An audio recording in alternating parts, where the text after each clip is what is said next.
They go play action here on first down. Looking for his running back, and he's got him. And he'll go down right around the 47 this time. Give him 8 on the play, and that'll make this a second down. So many times you hear today's NFL described as a space game. Get your best players into space with the football in their hands. That's why sometimes you just swing it out to your runner, get him out in the flat, and let him have a chance to make people miss an open field. On second down, Roethlisberger. And caught right side, Green.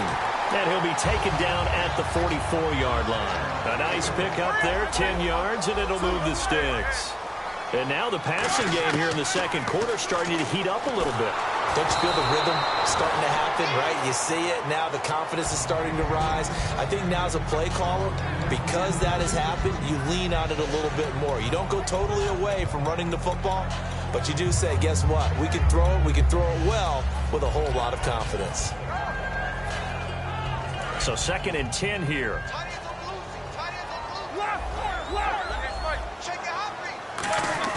They'll fake the give to Williams. Now it's Roethlisberger. And incomplete there. A nice hit. Jars the ball free and brings up 3rd down. We know it's not an easy job to go out and catch passes when people are trying to tackle you and knock the ball away. But the bottom line is that's a pass he's got to have and a pass he should have caught. On 3rd down, Roethlisberger. He completes it to Bryant. And he gets it to the 32. Good enough for the 1st down. And fits the exact right word. Over the middle, there's almost always traffic. So anytime you're a receiver in that area, you're not just focused on catching the football. You're wondering where the collision's going to come from, right? Because there's almost always someone there able to concentrate, catch it, and even added a little extra at the end with a short run. A really good pickup of 28 yards. Looking to jam the receivers at the line here. Press coverage look defensively. That crossing route is so effective when you hit it just right because you get a guy on the move. And he's into the end zone. Touchdown, Steelers. Le'Veon Bell. A 3-yard touchdown run. And the Steelers have taken the lead. And this is up and good to make it 7-3.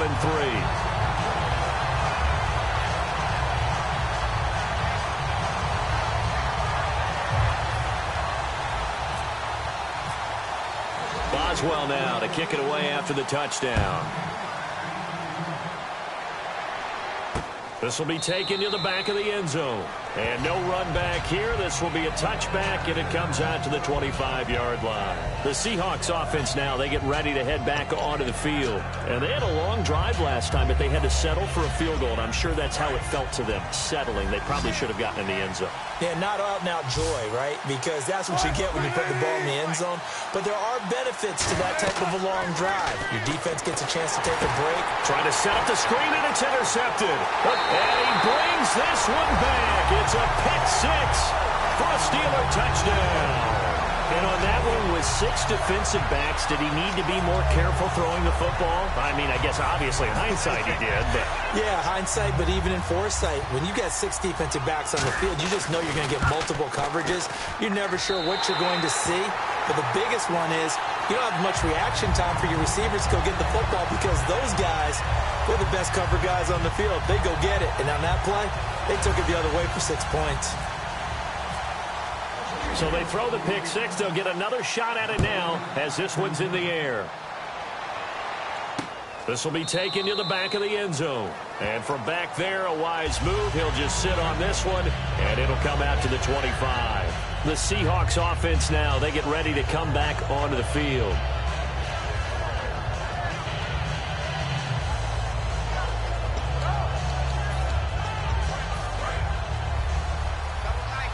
So the D-line's going to spread out. Back to the air, Wilson after the pick six. Complete out right to Kurz. And he goes out of bounds across the 40-yard line. Partner, this is one of the best routes anyone can have in their offensive playbook. Tough to defend because you think it's a go route, and then he breaks it back on the comeback. There's one other thing you need as well. A well-thrown ball? Exactly right. You have a guy who has some precision in throwing the football because of the timing of the route.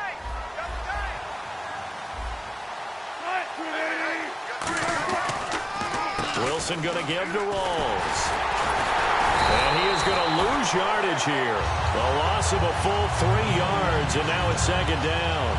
We just saw another example of how the defense is winning this game. Really at the point of attack, the offensive line is just getting pushed around. I think now as a play caller, you got to give them a little bit of help.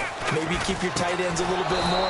Maybe the running backs help you a little bit with the pass blocking. But you've got to help them get some confidence because you can't abandon the play calling right now. Baldwin coming off his first Pro Bowl appearance. He had career highs, Charles, in catches with 94, over 1,100 yards. That also a career high. Pretty good season for Doug Baldwin. And I think the place that he really started to take off was midway through 2015. The connection between he and his quarterback, Russell Wilson, where they were playing more from the pocket, bigger plays downfield, that just propelled him into 2016. That, and anything he perceives as a slight, he uses it to his advantage, and he just goes out and plays. They get 25 yards out of that one. And the Seahawks are going to have a 1st and goal. And it looks like this will likely be the last play before we hit the 2-minute warning. Let's see if they can sneak one more good play in before the 2-minute signal. Now the fullback, Reese, this is where he excels. And he will take this one in for the Seattle touchdown. Marcel Reese taking it in from 2 yards out. And the Seahawks able to make this a close game again.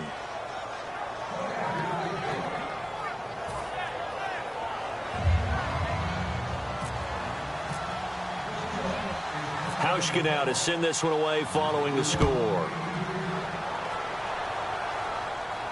This is fielded a couple yards deep. And he won't return this one. He'll go down to a knee, and they'll start at the 25. The Steelers offense now, they get ready to head back on the field. And that last drive, a long drive, but not just that. They had a great air attack going. Do they stick with that?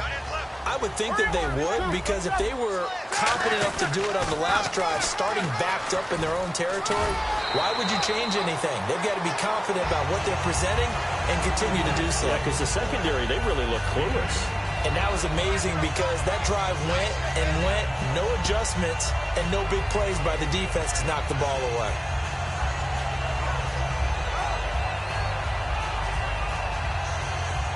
Just 2 yards to go here on second down for the offense. They come up in an offset eye. Now Roethlisberger. Wheaton with a catch right side. And he'll be taken down, but not before he gets into enemy territory. And a nice gain of 21 yards. They hit that crossing route really well. Excellent timing, puts it right on him, and he keeps running. Yeah, turned it upfield for good yardage. Now a play fake here on first down. He's going to find his running back. It's complete. And he'll get it down on the play to the 37. It's a gain of 9 yards. And it'll be second and about a yard. I'm going to show my age here a little bit. We used to talk about running backs catching the ball as safety valves. Nowadays, they're a big part of the passing offense. Quit acting like you're so old. You're only 65. Roethlisberger will throw. On the right side, caught by Green. They pick up 12 on the play there, and they move the chains. And a good quarterback facing zone coverage. If he has just a little bit of time to survey the scene, that's what's going to happen. No doubt about it. If there's no pressure, he's going to continue to pick them apart because he'll have all that time to find someone open downfield. He can only cover for so long. So maybe they want to go to a zone. Now a clash of bodies here, and it's intercepted. Picked off by Deshaun Shedd. And a big turnover there as his guys will get the football back. The Seattle now ready to march out of the field. And what do you think goes on here in this situation? If you got the football, you're trailing, you're back in your own territory with just a little time. Do you try something? You're thinking about jump-starting your team, right? You just mentioned it. They're down. They're trying to get back into the game. But you got to figure if something goes wrong, you may have put yourself in a spot where you may not be able to come back in the second half. Managing risk, this is a big decision here.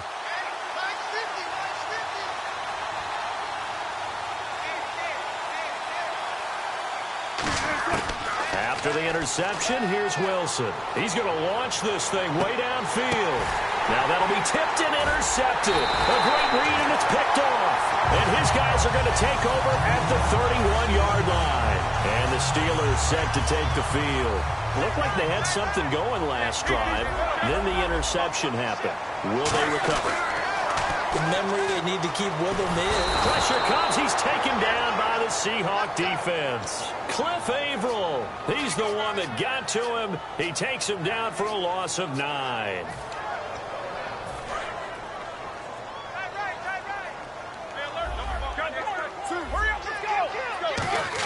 They'll fake the give to Williams. Now it's Roethlisberger. He's got time in the pocket. He'll rifle this one deep. It's caught inside the 25. And into the end zone. Touchdown, Pittsburgh. Antonio Brown in the final seconds of the first half. And the Steelers get the quick strike touchdown. It's good, and it's 21-10.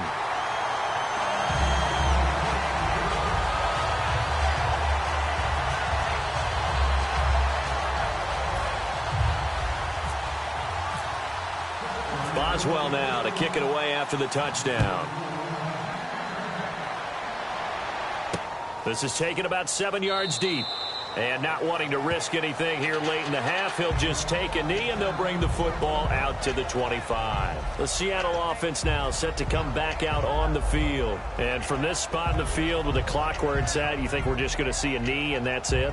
And I think in this situation, that's the proper play. But we do know there's some risk takers out there that may want to take one more shot before the clock runs out. Possible run anticipation here as the D-line sandwiches together. They go back to the air here after the INT on the last drive. And this is incomplete with a clock showing just 3 seconds left. And when all else fails as a defender, when you're not there in the coverage, your best friend is exactly what we saw there. A big play shot taken by the offense. Unfortunately, it ended in a big drop. Final play of the half. It's Wilson finding time. He's going to take another shot here. And Wilson's going to be intercepted a third time. A great read, and it's picked off. First half in the books. You're watching the NFL on EA Sports.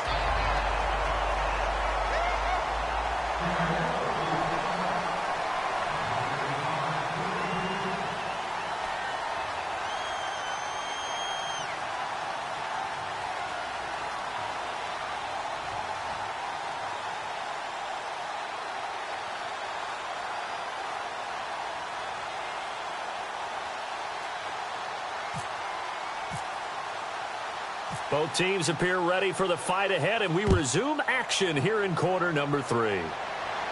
And a fair catch signaled for and taken successfully.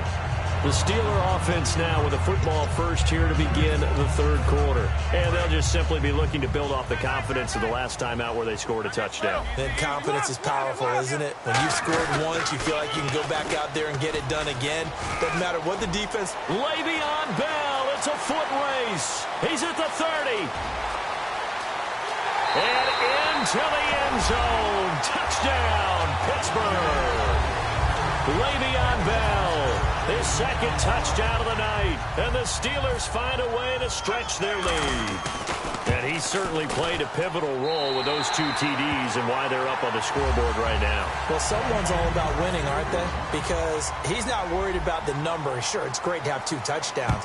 But the bottom line is what he's doing is contributing to their lead. He wants to continue to do so. This will be taken to the back of the end zone. And last year, that would have been a net gain of 5 on the return. This year, he stopped where he would have been if he had taken a knee, and that's at the 25. Here comes the Seahawks offensive unit. They'll have it first to begin the third. They're down in this game. A chance for the offense, though, to put something on the board, get some momentum here in half 2. Try and get things kick-started for them. And you know at the half, they discussed how they were going to get that done. This is where scripting comes into play a lot of the time. How many plays do you script coming out of the second? Most of the time in the first half, you're scripting 12 to 16. I think in the second half, you're really scripting more like 8 to 10. Kind of a starter or an opener, whatever terminology they use. Just something to get you off to a quick start. No gain on that run, and while the team is down, there's still time to come back and win the football game. If I'm the offensive coordinator, though, I've got to think about moving at a faster pace and maybe opening things up a little bit and throwing it a little bit more.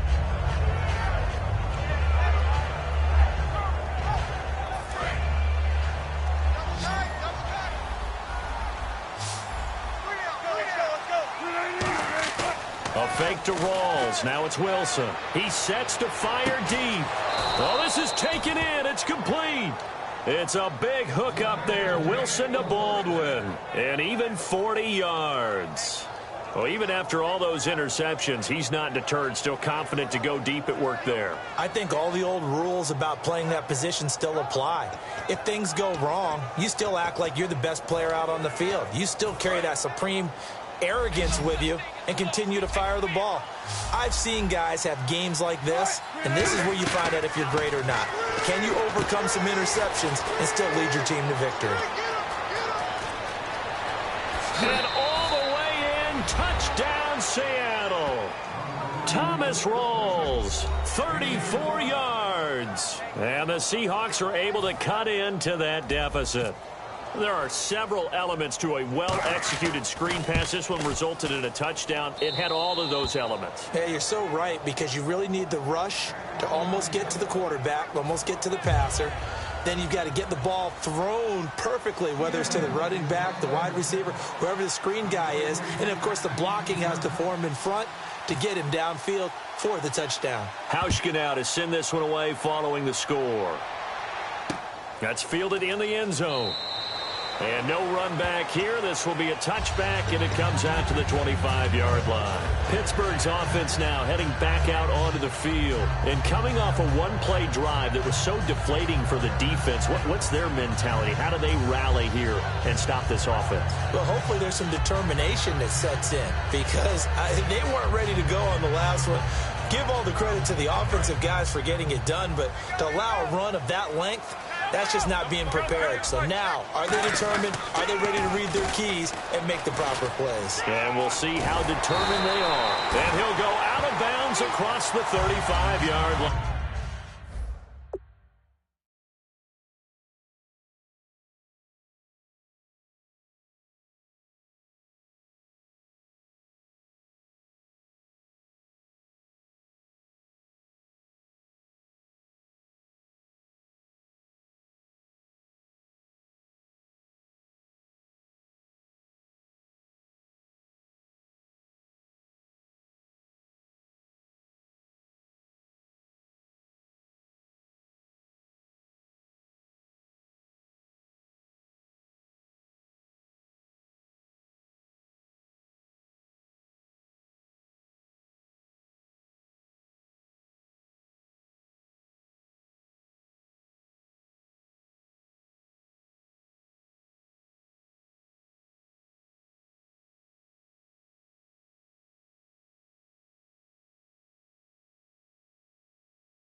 Offense comes to the line now, 1st and 10. They go play action here on 1st down. And his throw's going to be incomplete. Let's look ahead for a quick minute. We don't have the schedules yet for next year, but what we do have are the 5 international games that will be played, 4 in London and then 1 again in Mexico, Jacksonville, Baltimore, Miami, New Orleans, Cleveland, Minnesota, Rams, and Arizona. Those in London, and then Mexico's going to get a great game. The Raiders and New England. Yeah, you're exactly right. And just think about the ones in London. Remember, they're splitting them between the 2 different stadiums in London, so they get a different flavor in all of these places. But Mexico, for the 2nd straight year, the Raiders are coming to town. That should be a whole lot of fun. Should be a ton of fun and a very good matchup. Man open left side is Brown. And he's going to get this all the way down inside the 35. You know, when I see passes like that, I'm reminded of something you and I talked about yesterday. Big Ben was a wide receiver the first 3 years of high school, sitting behind the coach's son, and then he finally got that opportunity. I think he's made the most of it. It's always the coach's son, isn't it? But you know where it helps him? When he looks downfield, he knows what the receivers are going to do. He actually has wide receivers' eyes when he's throwing the ball. They come up with an offset eye. Now a 1st down carry by Bell. Bulldozes past him. And inside the 20 before he's brought down. It's a pickup of 16 there, and it'll lead to a new set of downs. It's funny, partner. Le'Veon Bell, when he came out of Michigan State, but I go back and look at my analysis of him and what my grades were for him, thought he was a big-time player, great potential, but I didn't know we were going to get this player. I was used to a big, solid, thick running back. And he's going to take it in for a Steeler touchdown. Le'Veon Bell, an 18-yard touchdown run. And the Steelers are going to add on to their lead. And he keeps carrying the ball into the end zone, and in this one, he's sort of carrying the team on his back. He's the reason that they lead right now, no question about it. And you talk about on his back, he's not minding the extra weight at all, is he? Carrying that just as lightly as he does the football. Yeah, what a great performance so far. Those 3 touchdowns, it's got him in the lead. This will be taken to the back of the end zone. And no run back here. This will be a touchback, and it comes out to the 25-yard line. Here come the Seahawks now, set to take over on offense. Last time they were out, they scored. Still trailing here, though, so some work to do. But it's okay in terms of mindset. Because they scored the last time, they're not quite as worried about being down on the scoreboard because now their confidence is a little bit higher. They feel like they've got something going, and they feel like they can attack again and put more points on the board. Are you scoreboard watching if you're the offense, or are you just focused on this drive? We wouldn't be telling the truth if we said that they didn't scoreboard watch. Everyone does it to some extent. But you've got to set it aside right now and just focus on this series. That'll take care of the scoreboard if they punch it into the end zone. He's going to let it go again. And both guys were there, but it falls incomplete. One thing I know from experience is that when the deep ball is thrown and you're the defender, you've got to fight that little bit of panic that emerges. You've got to play the ball really well. It's a 50-50 jump ball play. And guess what? They took a shot. How are you going to win it? And in this case, they managed to get it done. Now Wilson. And for the 4th time tonight, it's an interception. Picked off by Ryan Shazier. And his guys are going to take over at the 31-yard line. The Steelers offense now, they get ready to head back on the field. And they were able to punch it in the end zone last time. They'll be looking to do that again here for the defense. Obviously, they'll be looking to stop them from punching it back in the end zone. It always is punch-counter-punch, isn't it? And which team has the advantage? Well, let's just go back. Last time on offense, they rolled downfield, got into a good rhythm. You can see a little more bounce in and out of the huddle. You can see the sideline really get into the game. So defensively, you're thinking to yourself, how do we take that away from them? How do we get the advantage back? Let's see what they come up with. I think pressure is always the first way to go. You love pressure. I love it. We'll see if they dial it up this drive. Hauled in by Wheaton over the middle. That one goes for 24 yards. Well, clearly one of his advantages as a passer is his height. Sit back in the pocket, fired over the middle. That makes things tougher defensively, doesn't it? It really does, because your goal is to move the quarterback off his initial spot when he gets his drop back completed. But when you have that type of height, He can stay in there if he's willing to take the hits and just fire over the top, which saves him time and actually completes a play a little bit quicker than it normally does for a quarterback who has to slide and find open space to throw. Now Roethlisberger, he's got time, and now he'll tuck it and run. They'll give him a yard on the play, and that'll make it 3rd and goal. Well, he did a nice job keeping his eyes downfield, waiting for someone to get open. But once the pressure forced his eyes down to see the rush, it was time to make a break for it.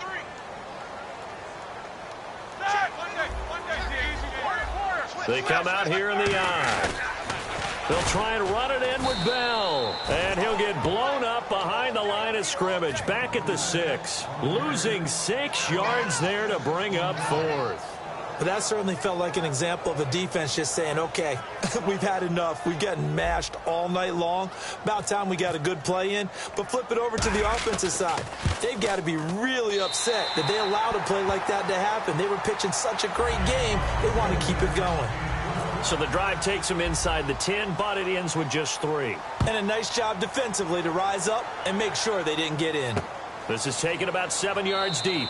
And he'll elect not to return this one, so they'll bring it out to the 25 on the touchback.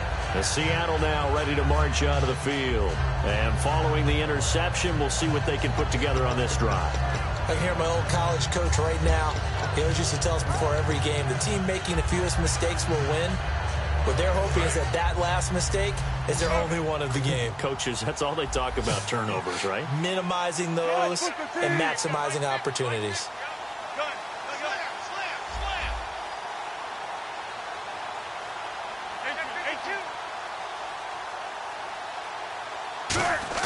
They go back to the air here after the pressure comes, and Wilson's going to go down. Bud Dupree, he's the one that got to him. He takes him down for a loss of 9.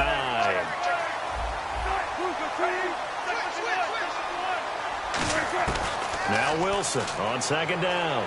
Surveying the field, and that's going to be incomplete. They got pressure there and only rushing 3. And there's a defensive coordinator right now who is celebrating not just getting home with 3 there, but realizing if that's the type of pressure he can get in the entire game, then his pass defense is going to be excellent. You're dropping 8. Where are you going to go with the football? They come up in an empty set. 4 wide receivers, 1 tight end. 3rd and long. It's Wilson looking deep downfield. And he bats it away, and it falls down incomplete. Sure, that pass was incomplete as they made an attempt to get a big one downfield. But that's okay because the second part of that is if you don't get the completion, at least you've told the defense you're trying to stretch them out a little bit, and they may have to change accordingly. Fielded at about the 28.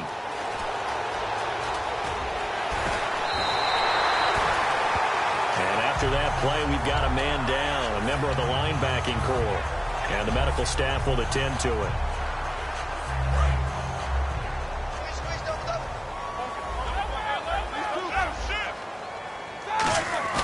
Now a play fake here on 1st down.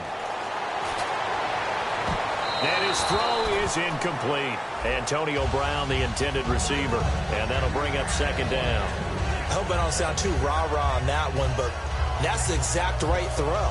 Either your receiver gets it or no one gets it. Give him a lot of credit for being really precise with it. Got rid of it. No one got it. They come up in an offset eye.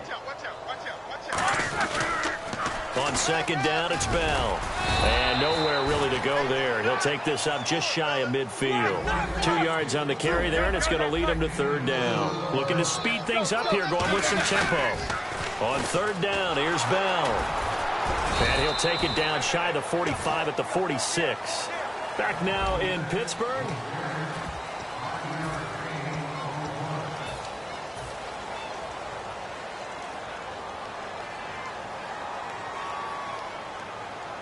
And with things looking pretty good on the scoreboard, they're going to keep the offense out there and go for it here on 4th.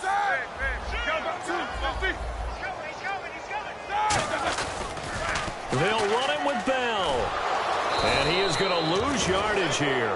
Le'Veon Bell stops short of the line to gain. And this defense will take over right near midfield at the 49-yard line.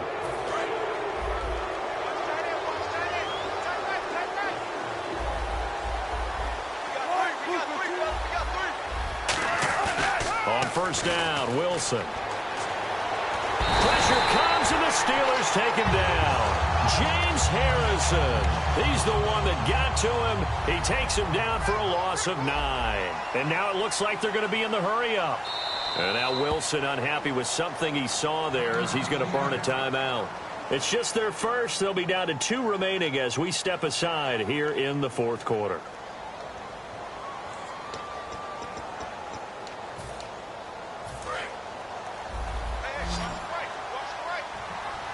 They come out 5 wide, 3 of them to the right side. On second down, Wilson. Complete outright to Kurz. 8 yards on the completion, but now they face third down. I know many people like to throw to the tight end, maybe in a little flexed out position because he creates mismatches with his size. The slot receivers do the same thing with their quickness, their speed, and their route running savvy. A good pickup there, 26 yards. Shift together here from the D-line. And they're going to speed things up here. Well, we know he's got the speed there. He needed the speed and the hands. A great catch. And because of that speed, you have to respect it as a defender. So you have to either play off or make sure you're somehow in contact with him. And he's able to do exactly what you said. Use the speed to his advantage and go up and get the football. That's a big-time play right there. 10 yards still left on second down. They come up in an empty set. 4 wide receivers, 1 tight end. Now it's Wilson. Oh, he's got some breathing room. And he'll be brought down inside the 20 at the 19. Give him 7 on the play. And they're going to face a third down. And they're going to hurry back to the line now. And we have to give credit to him for buying time and extending the play. But you know, there's some really upset defenders on that one. They thought that they had him. Instead, he was coated in Teflon and got away. It goes as a gain of 6, and it's a first down. And they're on 3rd and short. They just tried to spread the field. It worked. And I think that the spreading of the field, the extra receivers, has really become the next in the evolutionary chain in the NFL. Go all the way back in that situation, you're handed to the fullback, right? As we evolve, maybe you pitched it to your tailback. Now you spread the field, and you have your choices of where to throw it and complete it for a first down.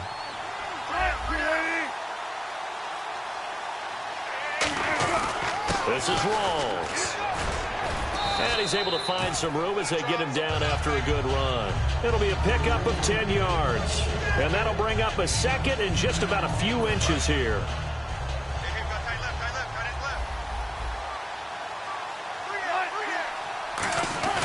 A 10th carry for Thomas Rawls. And he'll be brought down right on the edge of the goal line at about the 1-yard line. They know that old expression, it's not my night. It hasn't been his so far. I don't know if the legs are a little bit heavy. Sometimes having to hang out all day and play doesn't exactly play to your advantage, but it's been a tough go for him. And every time he looks up, somebody's there defensively. That was the same case on that play.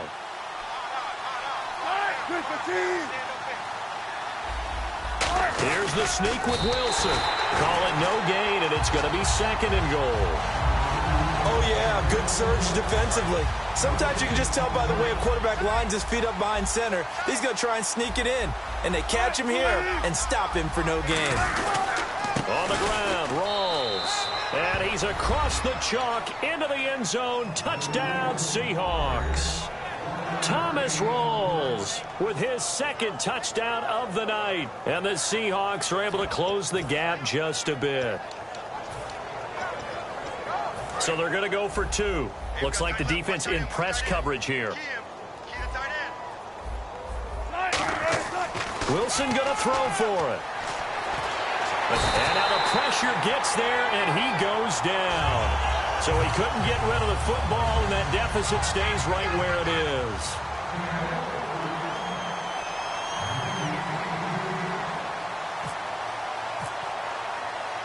Hauschka now to send this one away following the score.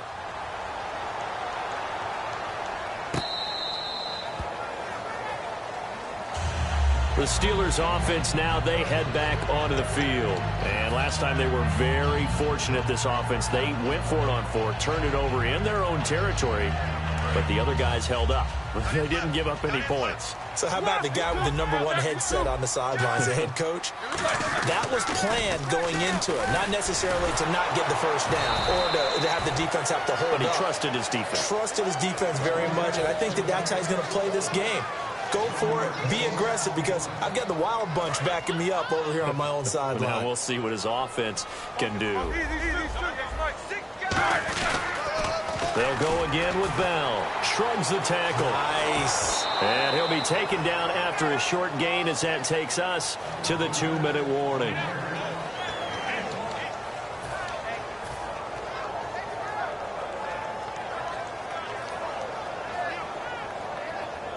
Offense in a little bit of a bind here. 9 yards to go on 3rd down.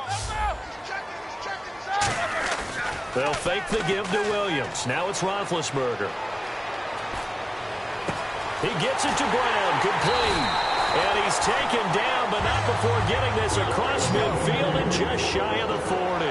There's no doubt about it. That's just one of the best connections in the league.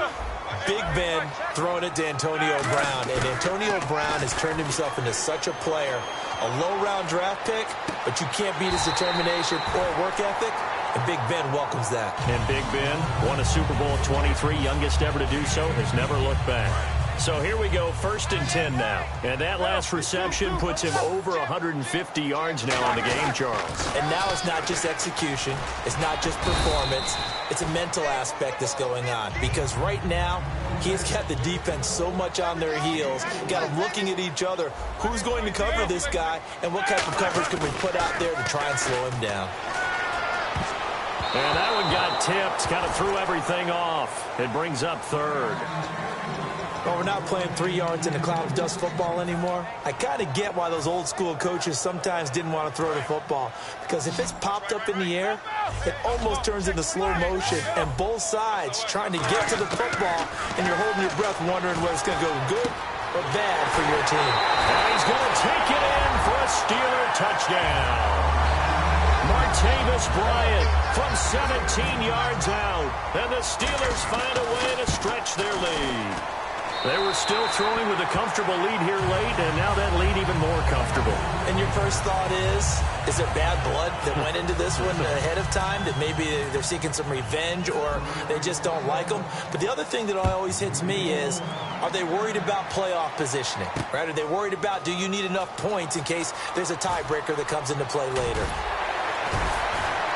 And not a particularly good return here, as they'll be forced to start at the 12-yard line. And out now come the Seahawks. They're down big here late. I don't know. You just one last drive here for pride?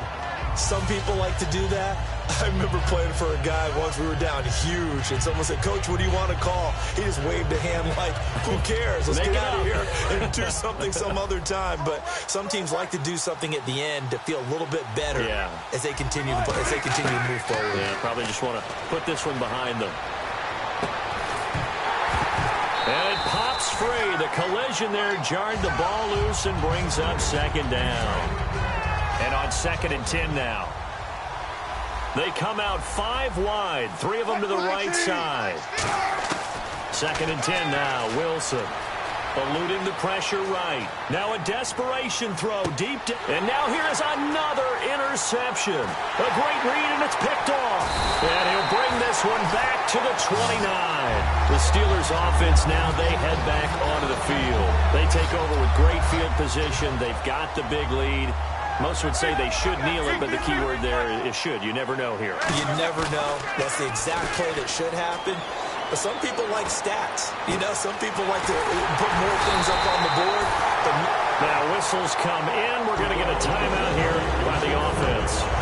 It's just their first. They've got 2 more to use here in the final stages. And the defense with their backs against the wall a little bit here as the offense is in the red zone. Now Bell. And he is going to lose yardage here. That's going to go as a loss of 4, and it'll be 2nd down.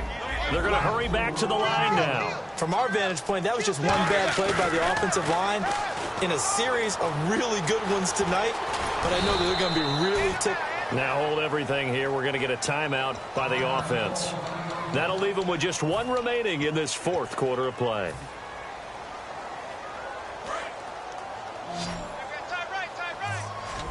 An extra defensive back on the field here for 3rd and goal. Now Roethlisberger, flush to his right. Under pressure, down he goes. Sacked at the 10.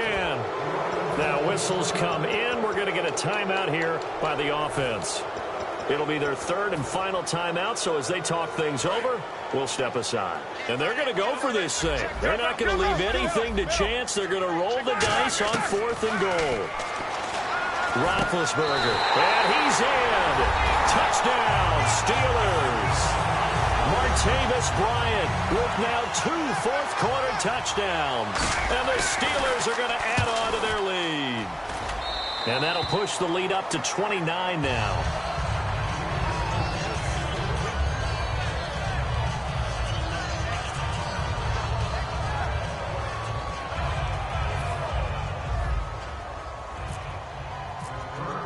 Boswell now to kick it away after the touchdown.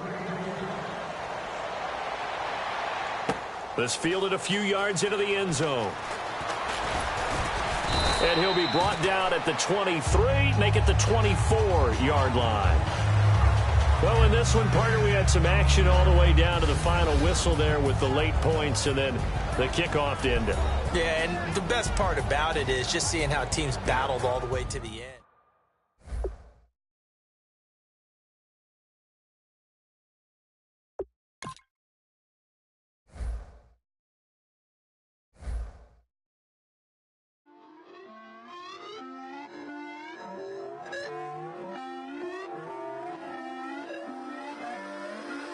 Put away your inhibitions. Let the beast in you just get loose. We all young, wild, and different. We can all get hit from a little.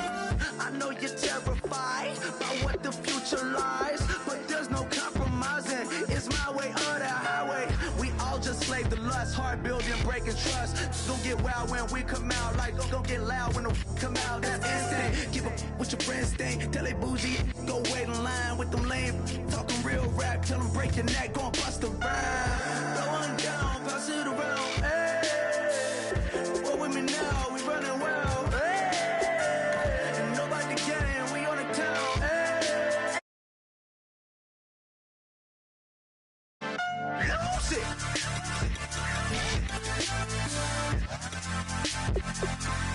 I might lose it.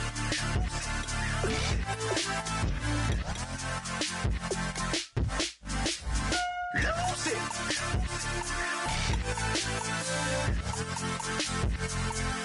I might lose it.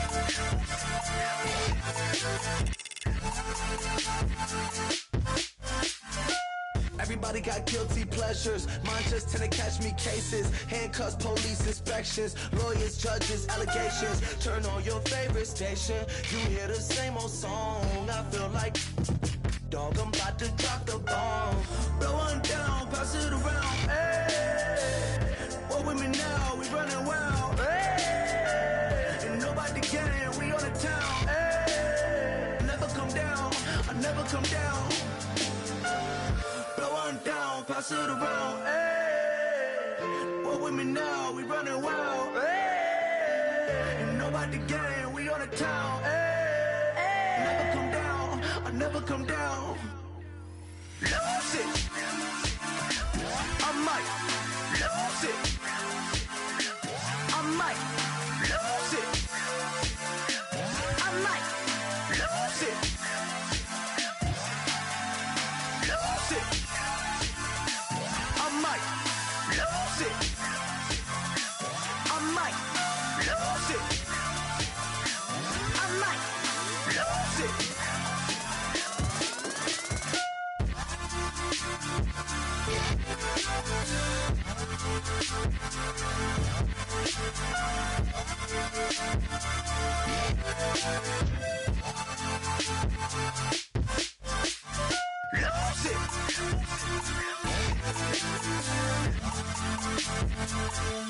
I might lose it.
draw.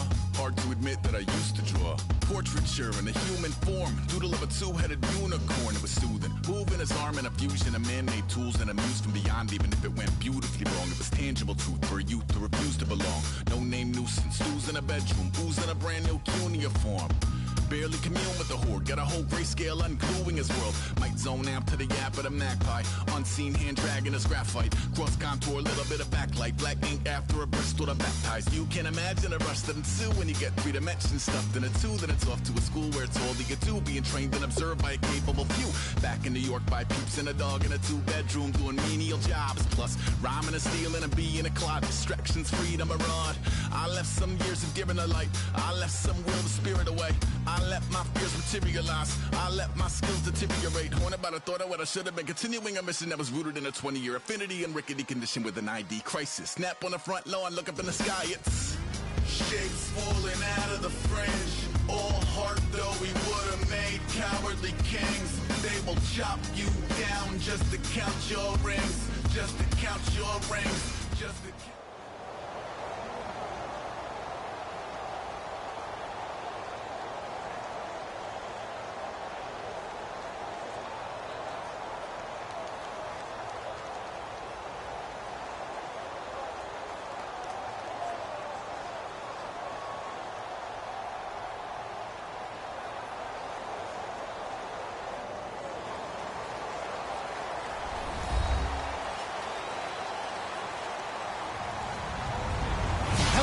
I'm Larry Ridley, and this is the NFL on EA Sports. Confidence is never a question when it comes to wide receivers, and these two are no different. It's Benjamin's Panthers going up against Evans's Buccaneers. So let's get you over to Tampa as we say hello to our commentators and Charles Davis. Thank you very much, Larry. While the skies may be ominous, there's never a bad day for football. Tonight, we've got a good NFC matchup in store between the Carolina Panthers and the Tampa Bay Buccaneers. The kicker, Graham Gano, set to put his foot into this one. And off we go from Tampa.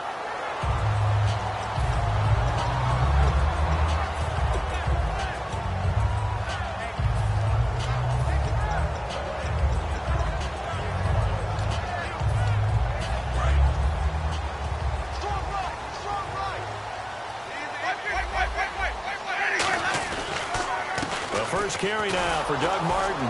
And this one goes nowhere. Losing yardage back at the 22. A loss of a full 3 yards, and now it's second down. Luke Kuechly combines speed, intelligence, toughness, puts it all together. It makes plays like one we just saw there. He may not be a big-time blitzer, but, boy, he knows how to pursue straight ahead and make plays in the run game. Second down, Winston. And that'll be incomplete.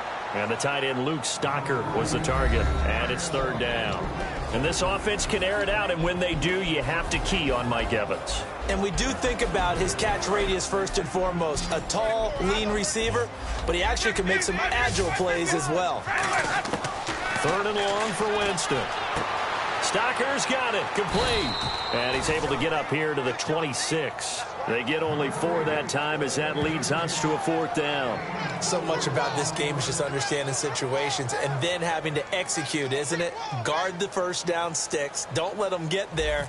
And they've rallied and made the tackle.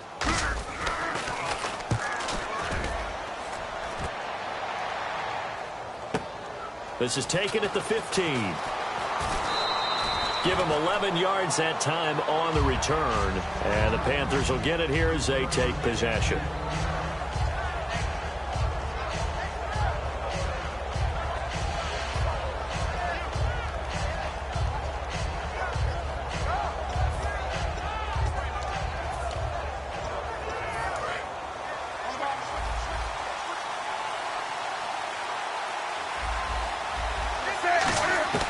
Now Newton on first down. Buying time to his left. And they'll take him down at the 31-yard line. It's a gain of 5, and it's a second down.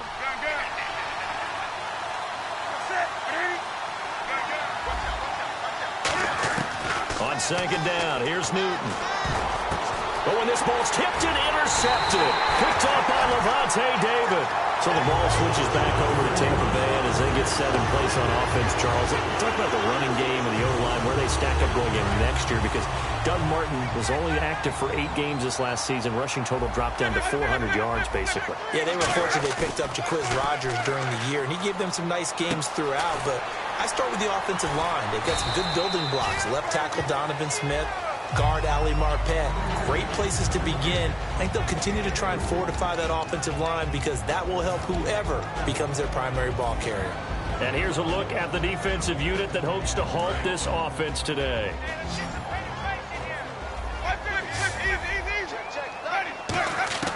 Now a second down throw for Winston. And it's a short one here, complete to the tight end. 4 yards on the completion, and it sets up a third down. Well, the strategy was evident there. Get it to your tight end and make it a one-on-one play with a cornerback. Who's usually going to win that one? The tight end, but not there. Not in this situation. How about the corner defeating that logic and making a really nice tackle? It looks like, yes, it is 6 defensive backs on the field for Carolina. They're going with a dime set. And he'll get this down to about the 30, 31-yard line. The ball...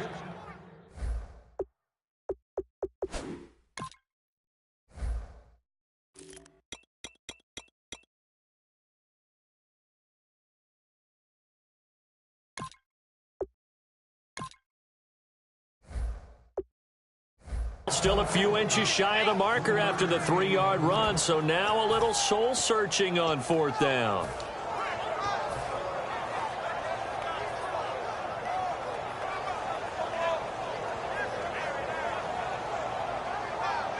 From here, this would have been a 48-yarder, but no, they're going to go for it. They come up in an offset eye. They'll run for it. Martin. And he is going to lose yardage here. Doug Martin unable to fight for the first down.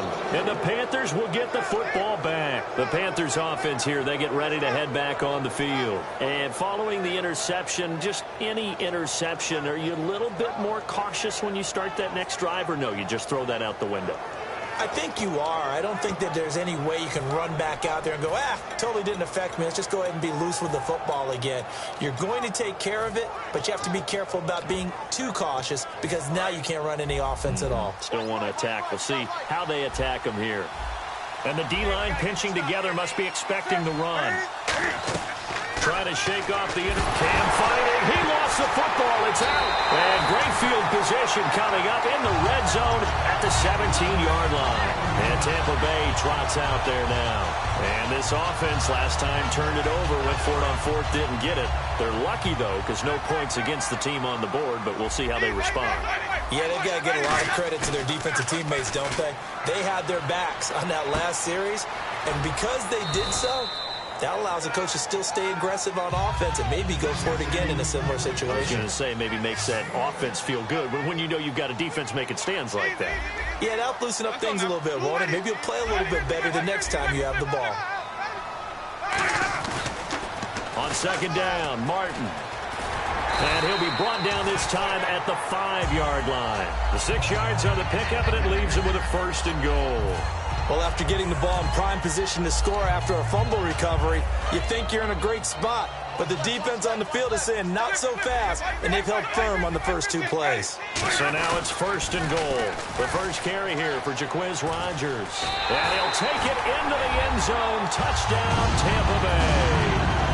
Jaquiz Rogers, a 5-yard touchdown run.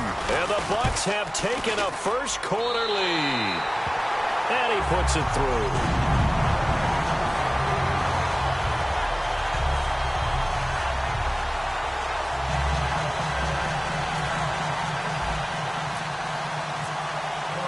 The kickoff unit is out on the field, and they will send this one away. That's fielded in the end zone. And in hindsight, probably should have stayed where he was, as he'll only get back to the 16-yard line. Here's the Carolina offense as they get ready to take over here. And last time, not only the turnover, but that turned into 6 points. They got to make up for that here. We always hear about empty possessions. but some are worse than others. You can have an empty possession, pump the ball away, get yourself set to play defense, but when you turn it over, it changes momentum, and when they take it downfield and punch it in on you, that's a bad possession all the way around. Yeah, but you're hungry to get back out there, aren't you? You better be, because otherwise, it's going to be a long day for you. He couldn't quite hold it. Got hit. Ball pops out. Incomplete. On the defensive side of the football for the Bucs, here's the lineup. You know, you look at last year, 2016, 23 points a game, right in the middle of the league, but improved, I think. How do they look going forward? Well, they did improve, and they improved throughout the second half of the year. They focused on communication. They cut down some of the stuff they were doing defensively, made it simpler, and they played a lot faster. Look, Gerald McCoy is a terrific player on the defensive line. You got linebackers that can run in Levante David and Quan Alexander. And I thought that Keith Tandy really emerged as a safety for them down the stretch and made some big-time plays. And it looks like we've got a dime set here defensively. 6 DBs in the game. Throwing on third down, Newton.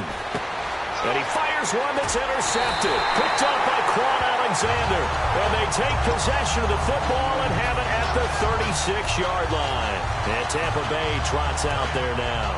And they will simply, Charles, be looking to duplicate what they did last drive when they were able to push it in for 6. And they hope it'll be that easy, right? To be able to take exactly what happened before, replicate it. They have to make a few additional changes along the way because I'm sure the defense will make some adjustments, but they've got to have great confidence having scored the last time out. When I watch plays like that, I give a lot of thanks that my DNA did not make me an offensive tackle because that is a very difficult job to hold your block against a really good defensive end and hang on to it so your runner can get to the touchdown, Tampa Bay. Doug Martin, 37 yards, and the Bucs are going to add on to their lead. Well, partner, that was another explosive run, and one thing I've learned in our time in this game, yes, the offensive line has to get a lot of credit, but for big runs to occur, the wide receivers have to block well downfield. And then you have to have a good guy carrying the ball too, right? Oh, without a doubt. You need that difference maker lugging the rock. Set now to kick this one away, and off it goes. This fielded a few yards into the end zone. And he'll take it back to about the 19-yard line. Carolina getting set to take the field.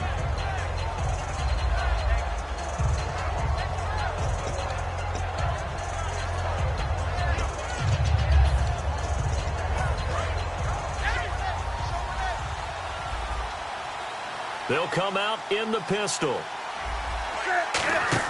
They go back to the air here after the INT. And look at this. Cam Newton intercepted a third time. Picked up by Chris Conte. And they'll be at the 18-yard line. Great field position here in the red zone.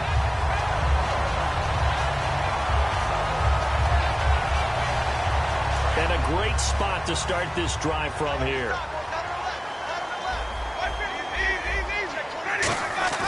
Following the interception, Winston. He's going to hit his man out of the backfield. Complete. Nothing on that one. It'll be second down. Usually the offense has an answer to anything a defense throws at them, including a safety valve. And that's what they did on that play. They went there, but the defense still made an excellent play and held them to no gain. So he loses 3 yards there. Now third down. There's so many things that go into playing the position of linebacker. Some of them are actually subtle. Doing the drill work that you do all the time in practice and carrying it over to the game. Get rid of blockers and get to the ball carrier and knock him down for a loss.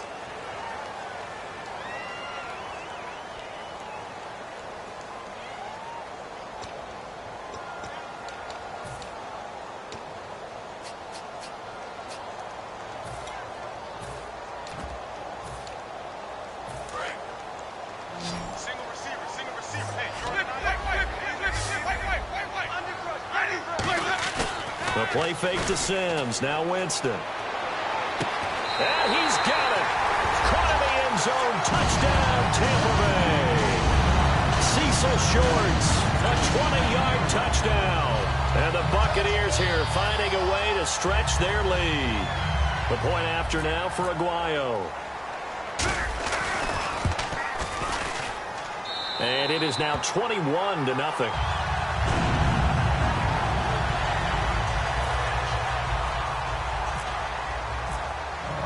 The kickoff team on the field now as they will send this one away. That's fielded in the end zone. And he's able to get it across the 20, but not by much, as he's marked down at the 21-yard line. And onto the field, here come the Panthers. And last time, one-play interception, so this offense, they should be fresh. That's a good way of putting it. And I can't wait to see what they decide to do with play calling, because a one-play drive where you throw an interception, a lot of people think the very next time out, run the football, don't give them a chance. Maybe play action? I think maybe you go play action, show your quarterback, get a little confidence in him, and let him fling another one. And Olsen over the middle. Look, I have to take a second here and talk about Greg Olsen, the tight end for the Carolina Panthers.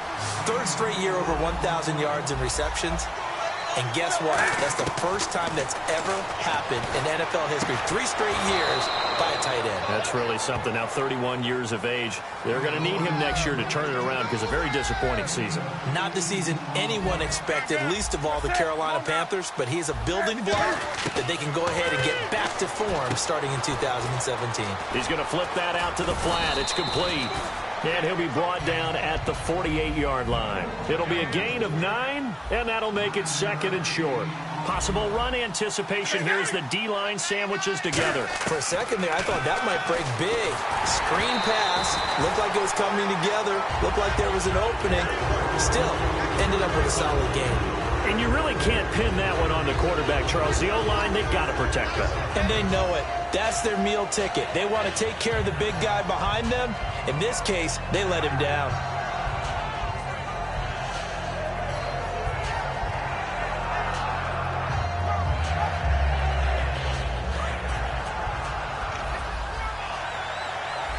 And let's see, the Bucs with 6 DBs, so a dime set here on third down. On third and short, going with their tight end.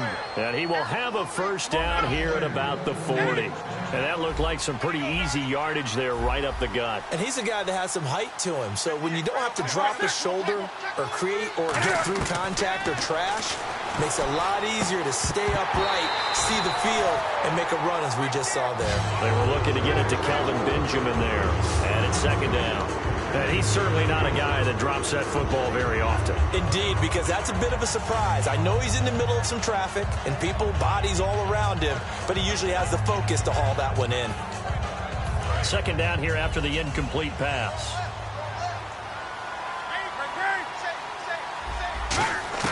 On second and 10, Newton firing quickly here, and that's complete. That catch good for only a yard, and it'll be third down. Now play number 7 of this drive, but it's a tough 3rd and 9.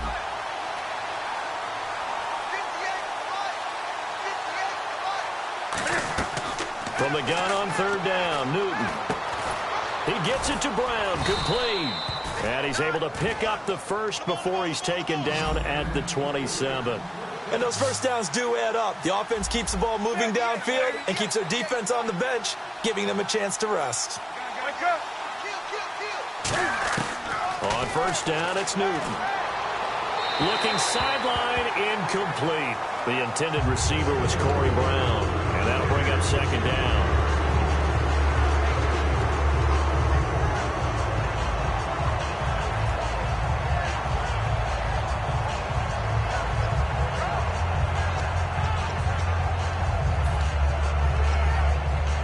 This will be the 9th play on this drive. 1 receiver left, 2 to the right. Second and 10, Newton again. And he's going to be taken down here. A sack back at the 32. Call it a loss of 5, a big sack to bring up third down. He didn't get rid of the football there, took the sack, although that's easier said than done. He can't just chuck the thing sideways into the seats. No, he really can't, because you're not afforded total protection as a quarterback. You have to get outside of the tackle boxes as defined by the NFL, meaning wherever your tackles operate normally, get outside of that, and the ball that you throw has to get back to at least the line of scrimmage. Otherwise, you face an intentional grounding call. From the red zone now, Newton. He dumps it off to Artis Payne. Just a 1-yard pickup on the play, and it'll make it a 2nd down. So many times you hear today's NFL described as a space game. Get your best players into space with the football in their hands. That's why sometimes you swing it out to your runner, get him out in the flat, and let him have it. Cam fighting. He lost the football. It's out. And a big turnover there as his guys will get the football back. A minute 57 to go in this first half. We'll come back to Tampa after this timeout.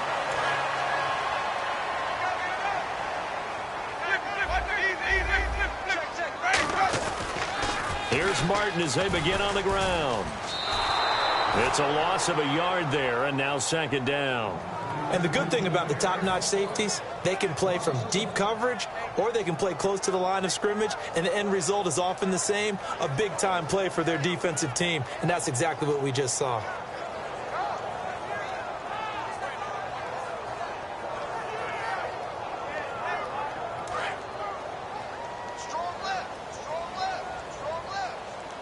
They come up in an offset eye. They run it again with Martin. And good yardage as he gets this one up to about the 23. That's what they needed. It's an 8-yard gain, and now 3rd and 4 suddenly doesn't look so bad. And the offense moving quickly to the line. Jameis to throw it. He finds Humphries. And he's got the first down yardage before he's brought down at the 42. Love the call by the offensive coordinator, recognizing the situation very well, calling for the play-action pass, and completing it. Now Winston. And it pops free. The collision there jarred the ball loose and brings up 2nd down. That incompletion, Charles, gives me a chance to put you on the clock real quick. NFC teams last year that did not make the playoffs that might make a push this coming year. Well, 3 that come to mind right away that we thought were going to be in 2016. Minnesota, remember the start they got off to before that didn't work out so well for them. Arizona, we thought they were locked to be in the playoffs. In fact, many of us called them Super Bowl contenders. And Carolina, the defending NFC champs going into last season, they didn't make it. So I think that all 3 could return to former glory. I'm going to give you one way off the pace here. You ready? Let's go. The Los Angeles Rams. They get a young quarterback going, and that defense continues to live up to expectations.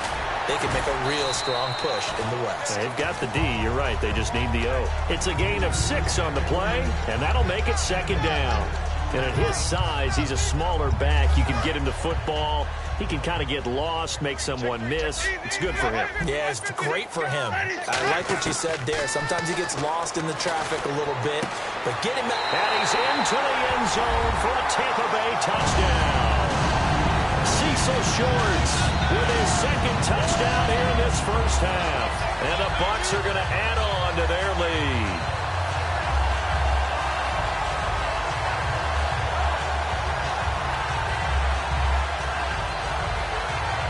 Aguayo on for the PAT. It's good, and they stretch their lead to 28-0 now. Out is the kickoff unit as they run up and send this one away. That'll be taken in the end zone. And he will be brought down here at about the 17-yard line. Carolina getting set to take the field. And the ball backed way up, so thinking with this amount of time on the clock, probably just sit on it, and we'll see these 2 teams go to the lockers. Yeah, I don't think you want to overthink it in this situation. Either side of the ball. Just go ahead and finish up the half and get on out and talk about it.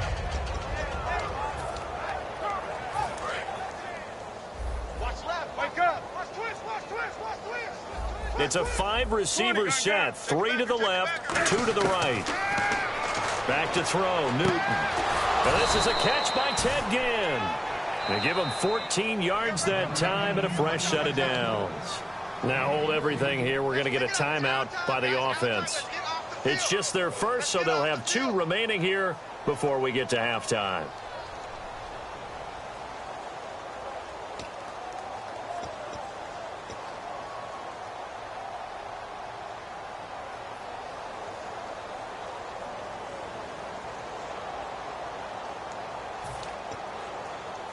And the offense lining up 1st and 10. shift together here from the D-line. Ready? Ready?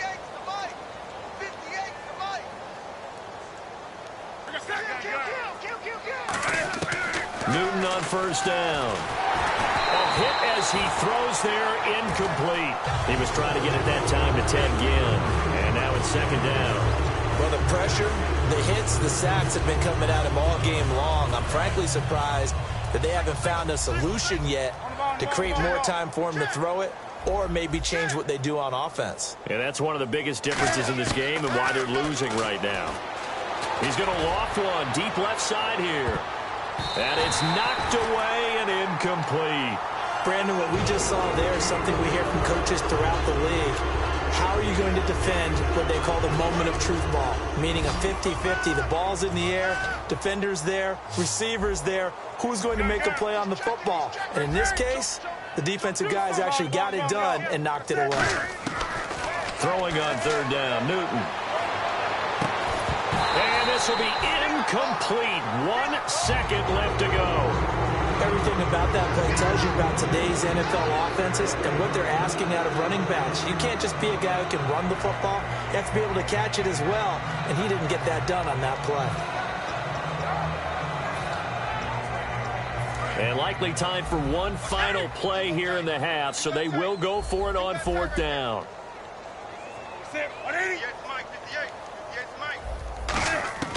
A final shot before the break. Newton. And he's going to go down. Couldn't get a throw off with the pressure. Maybe that was for the best, as that brings us to the end of this first half of play. So both teams have their marching orders, and we'll get going again here in quarter number 3.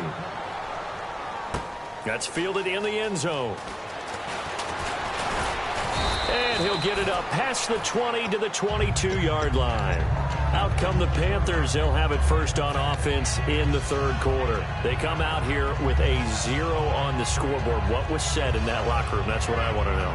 I would love to have been in there because we often have the feeling that there's a lot of shouting, screaming, people upset. But typically, halftime locker rooms are a lot more clinical than that. And in this case, are they upset that the plays weren't working because of execution, or did they think they were just bad plays to call? Yeah. We'll find out. And for the 4th time tonight, it's an interception. Picked off here by Darryl Smith. And they have possession, and they have it at the 38-yard line. Here comes the Buccaneers offense. They get their first reps of the second half. Good drive last time. Really effective passing the football. Do you maybe mix it up, now go to the ground game and surprise the defense a little bit? I would anticipate the defense making some changes, but I wouldn't necessarily just absolutely go in the opposite direction. They're doing so well throwing the ball. Yeah, why I wouldn't change it up until they showed me a reason to do so. And the next snap coming inside the red zone here. And the offense inside the 5 here at the 4. It's first and goal. And they go the wrong way on this one. Losing yardage back at the 12. That's going to go as a loss of a full 8 yards. And it sets them back for second down.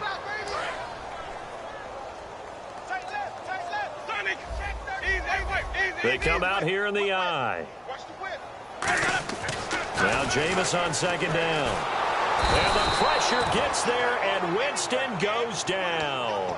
Mario Addison in there to sack him for a loss of 6. After the sack, they come up on 3rd and goal from the 18.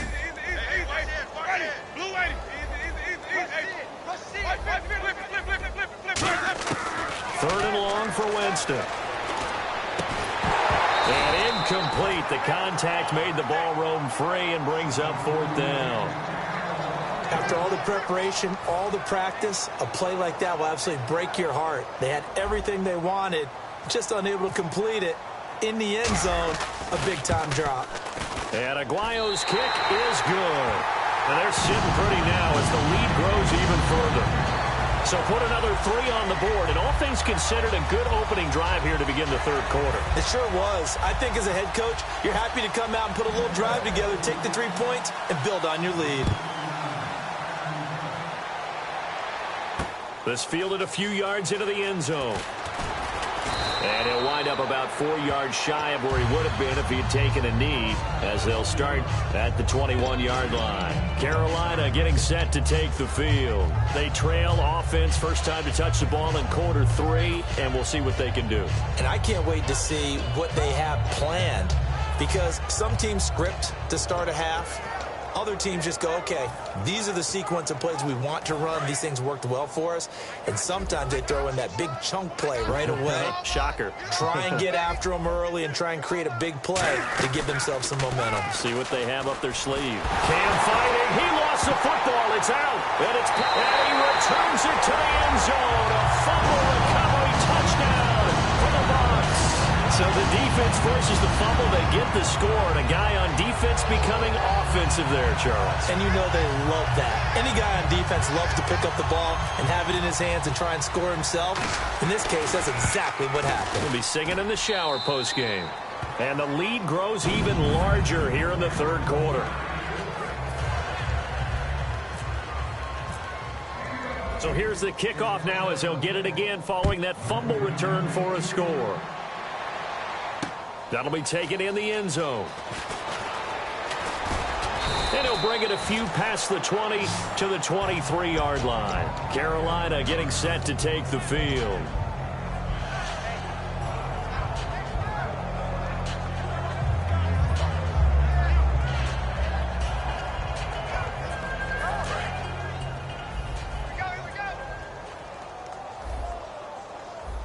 And the D-line pinching together, must be expecting the run. Now it's Newton. He couldn't quite hold it. Got hit. Ball pops out. Incomplete. CD, wanted to get your thoughts just on the landscape of the offseason for each of these teams. Super Bowl in the rearview mirror, but so much going on. People look at the draft a lot, but there's a lot more that goes into the offseason for these front offices, is there not? It certainly is, and then even before we get to the draft, you start with the combine. You know, it's held in Indianapolis every year, and you have about 350 of the top prospects coming together to get their physicals and interviews and on-field performance, and all that'll get evaluated along with their game tape. And then you got the free agents. All right, that starts, I believe, in early March. And now the free agents can start moving around to different teams, so your team's starting to take a little bit of shape there, free agency, because then the draft's coming up. You're trying to put your team together with new draft picks, have everyone start to move in one direction. And then you have the OTAs and minicamps. You get to see them on the field for the first time. And we start to get a better idea of how these teams are going to look when the fall begins.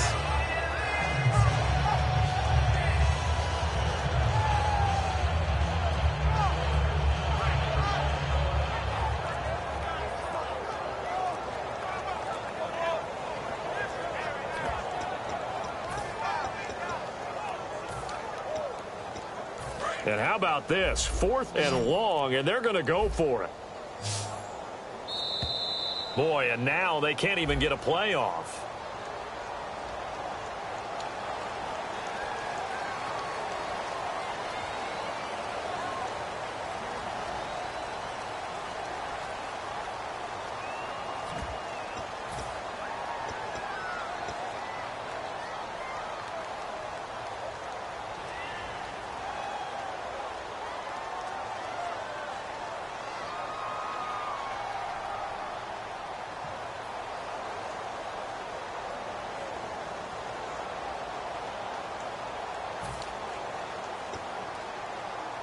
And Cam Newton's not coming off the field.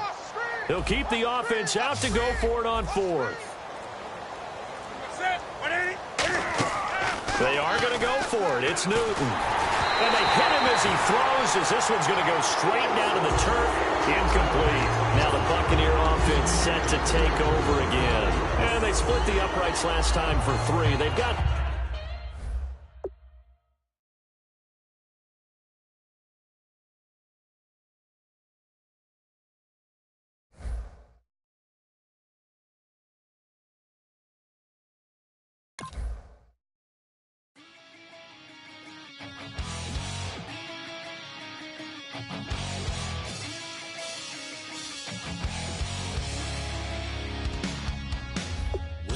Says it's gonna rain. The working girl, it won't change a thing. Yeah, we still got plans tonight. We're gonna kick it, that's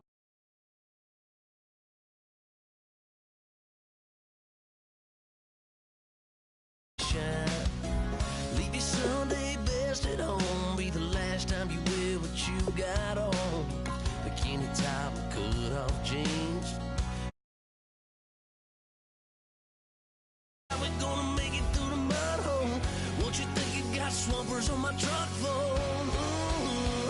It's about to get dirty in the dirty south. I'm about to show you what it's all about. But don't worry, it's a rowdy crowd. We ain't scared, we're still throwing down. We're gonna tap, light that fire. We're gonna crank that country. Pass that, pass it, get Thursday. Let it rain, let it rain, let it rain. Listen, about to get dirty.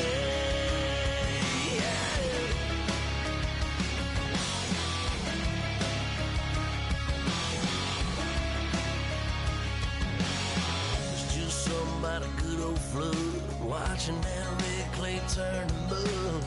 Sling it up, slap past the doors like a new paint job on a 4x4. Girl, you're gonna have a good old time. Can't let a little bit of rain change your mind. Let your hair down, kick off in boots. Once in your life, let yourself cut loose. Gonna get money from head to toe, clean it off, living in the swimming hole.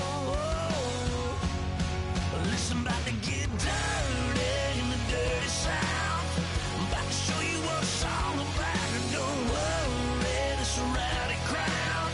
We ain't scared, we're still throwing down. We're gonna tap, light that fire. We're gonna crank that country.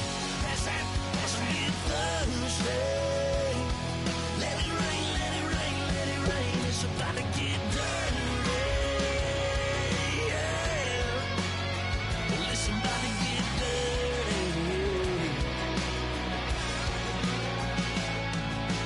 Girl, your whole life's about to change. Baptized in muddy water, let me hear you say, let it rain, let it rain, let it rain, let it rain. Listen, about to get dirty in the dirty south. About to show you what it's all about. And don't worry, it's a rowdy crowd. We ain't scared, we're still throwing down. Tap, light that fire, we're gonna crank that country. Pass that, pass it, get Thursday. Let it rain, let it rain, let it rain. Everybody get Thursday. Let it rain, let it rain, let it rain. Listen, about to get dirty. Well, listen, about to get dirty.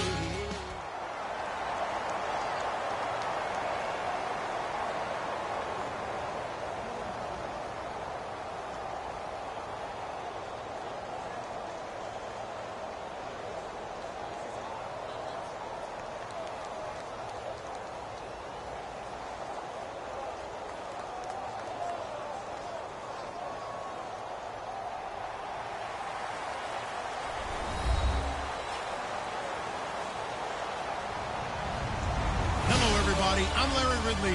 Welcome to the NFL on EA Sports. In today's matchup, we've got a pair of wide receivers who certainly want to be targeted throughout the game. It's Benjamin's Panthers going up against Evans's Buccaneers.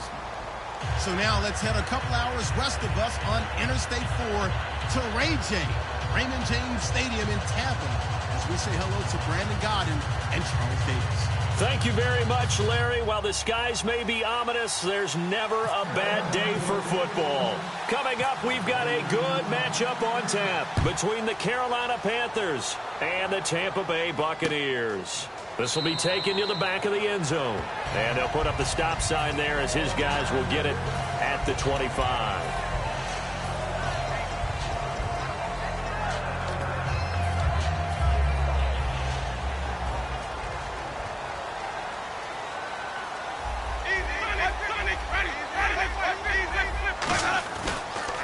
Now the first carry for Doug Martin. And he'll fight forward to about the 27-yard line. 2 yards on the carry there. It'll be second down.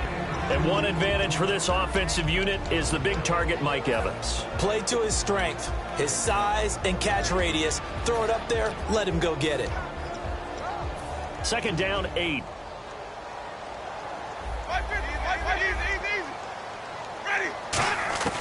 Second down, Winston. Stocker's got it. Complete. And he's brought down after a good gain. A good pickup there, a 22.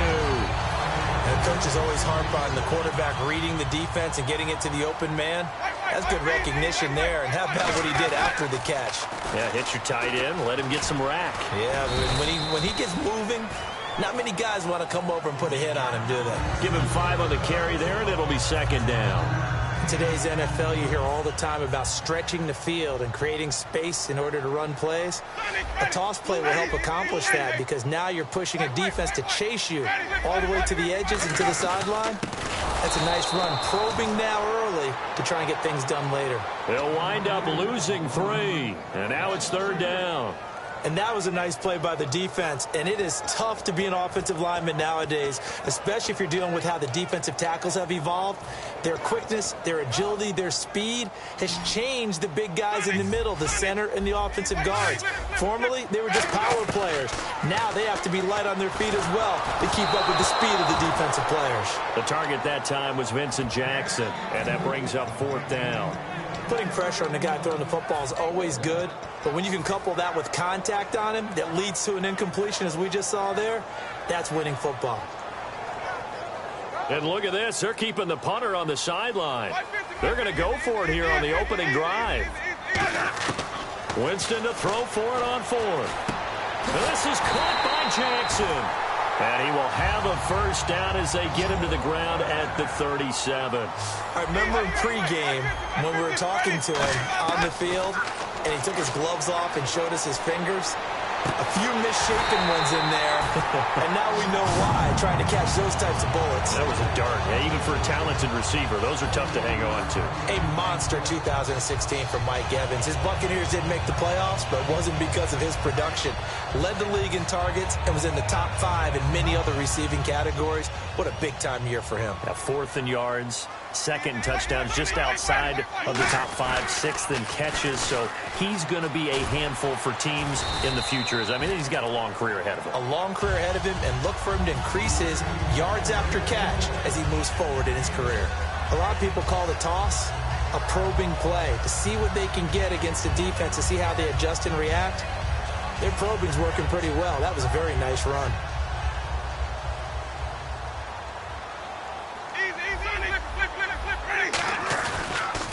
Again, it's Martin. Stays on his feet, and he will maneuver his way down to about the 7. Just a yard on the pickup there, and it'll leave him with a 3rd and 3.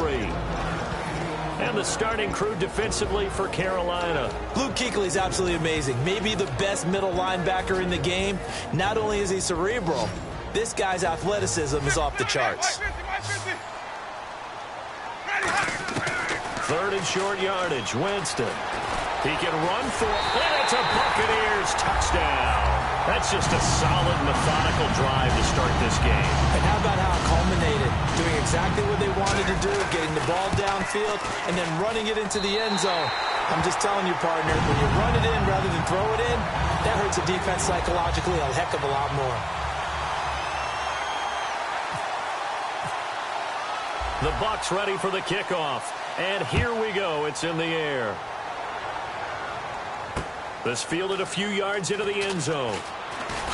And the decision to come out is going to cost him 5 yards with a new rule as he's taken down right at the 20-yard line.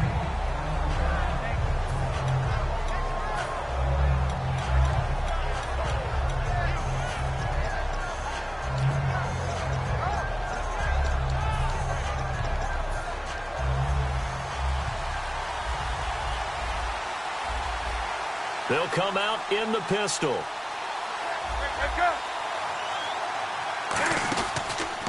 They'll run. This is Jonathan Stewart. And some room to work. And a nice gain at 21 yards. Dance class, anyone? Did you see the steps between the quarterback and the running back on that counter play? That's what you need for a good counter. You have to have it because you're setting up your blocking. There's a timing element as well, but they have to marry up their steps. Otherwise, that timing gets thrown out the window. Timing was great there and a big run. They go back to Stewart on first. And he will be brought down at about the 43 that time. 2 yards on the pickup there. It'll be 2nd and 8. To throw on second down is Newton. And that one got tipped, kind of threw everything off. It brings up third. And a quick look at the Buccaneer defensive starters. Brett Grimes is one of those cornerbacks who was overlooked coming out of college and plays each and every game with a chip on his shoulder.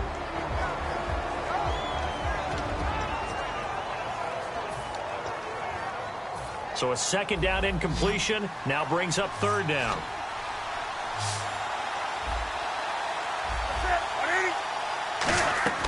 Throwing on third down, Newton. Oh, the ball comes out on the hit, but they'll say it's incomplete. He was trying to get it to Cameron Artis-Payne, and it's fourth down. Third down is a down. Both sides know they absolutely have to win, and the name of the game for the defense is pressure on the quarterback. But pressure on the quarterback with contact, that's how you end up winning it. So here we go. The offense is going to stay out there. They're going for it on 4th and 8. They will go for it. Now Newton. And he comes back with one complete. That'll be a gain of 15 yards. And they're able to pick up the conversion here on 4th down. And that's a big pickup of a first down. And you know that all week, both sides of the ball, offense and defense, are going through every situation. And in this case, the offensive guys had the right play dialed up because defensively, you work on 4th down situations as well. And deflating for the defense. They can't get the stop here. And he gets this one all the way down inside the 20-yard line. We talk about mobility on quarterbacks all the time. Here's where it really pays off. Able to move, evade, and is accurate throwing on the run and picking up a first down.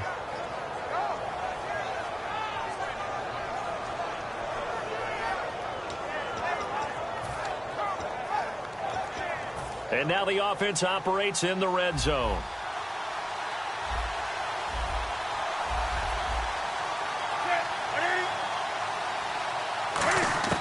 From the red zone now, Newton. And it pops free. The collision there jarred the ball loose and brings up second down. So much of this game is focus and concentration. And whenever I see guys running the in route, I know that in the back of their mind, they're always wondering who's lurking inside that might put... Trying for Brown, and it's intercepted. Picked off by Quan Alexander. And a big turnover there as his guys will get the football back. And Tampa Bay trots out there now. And they'll be looking to build off of a nice drive last time, a drive that really relied on the quarterback. Making good decisions, distributing the ball well, distributing it accurately, keeping it away from danger. A really nicely run drive. But now the defense, what adjustments do they need to make in the passing game? Pass rush, pass rush, pass rush. Whether it's the guys up front, and maybe you bring additional guys, but you've got to disrupt the timing of them throwing the football. We'll see if they can disrupt it here. Back now with Charles Davis. I'm Brandon Gaudin. It's the Bucs in position.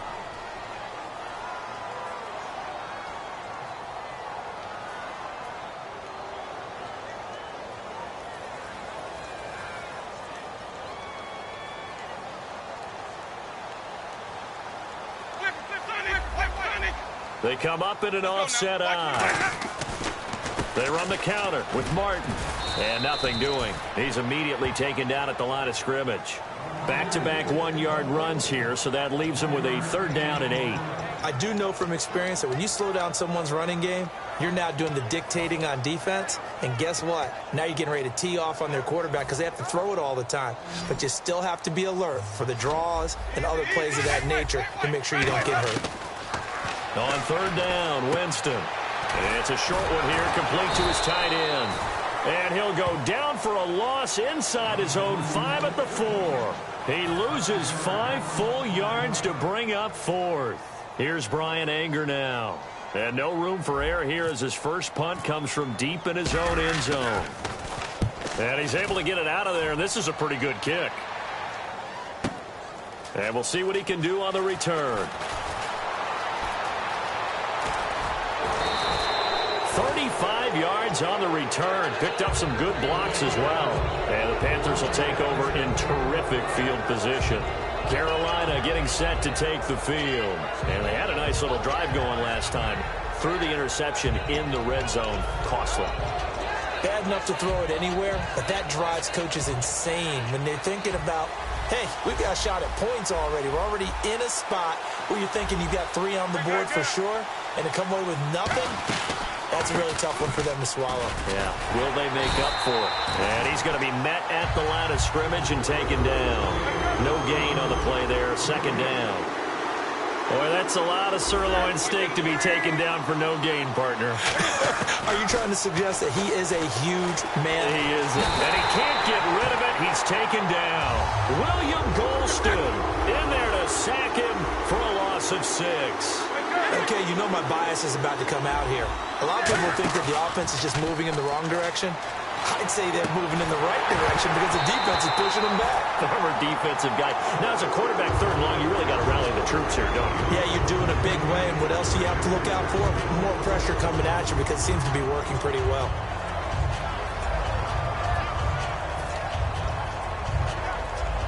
So they're going to come to the line here, and it appears try to go for it on 4th. They come out 5 wide, 3 of them to the right side.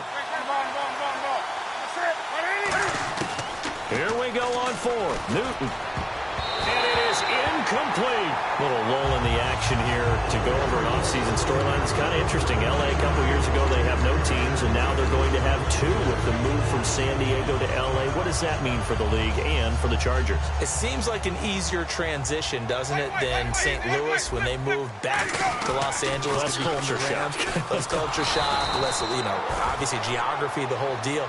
But it's a transition that still is not going to be easy. Remember, they're going to go play in a soccer stadium, essentially, for at least the first couple of years before they share a stadium with the Rams. So that changes things. Obviously, trying to create an identity in the market they haven't been in a long time.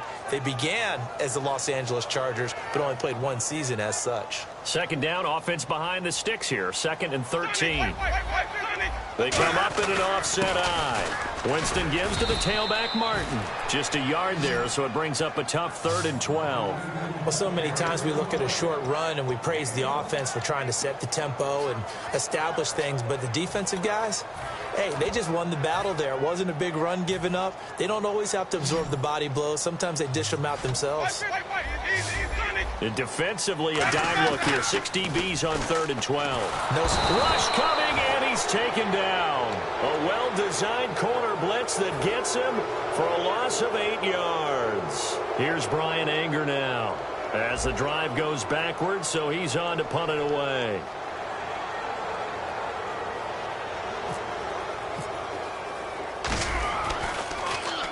He gets this one away, and boy, it's another boomer. And that'll hit at the 5 and go into the end zone for a touchback. Now the Panthers offense, they get set to come back onto the field. And last time we saw them go for it in kind of an unusual situation. It's not like it's a 4th quarter do or die. They went for it, didn't get it. We'll see how that affects them this go-around. Partner, I'm wondering if we're starting to see the effects of analytics coming into play here, where people are studying the number of possessions, how many times you should go for it, what position it leaves your team in. Maybe we're starting to see a little bit of that creeping into the NFL game. I think we've seen it in other sports, maybe into the NFL now as well. And a nice gain of 21 yards. On 1st and 10, Newton. Benjamin with it over the middle. 1:57 to go in this first half. We'll come back to Tampa after this timeout.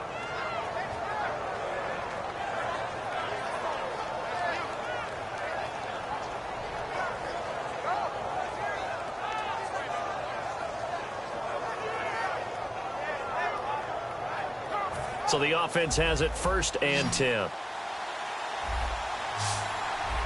Possible run anticipation here as the D-line sandwiches together.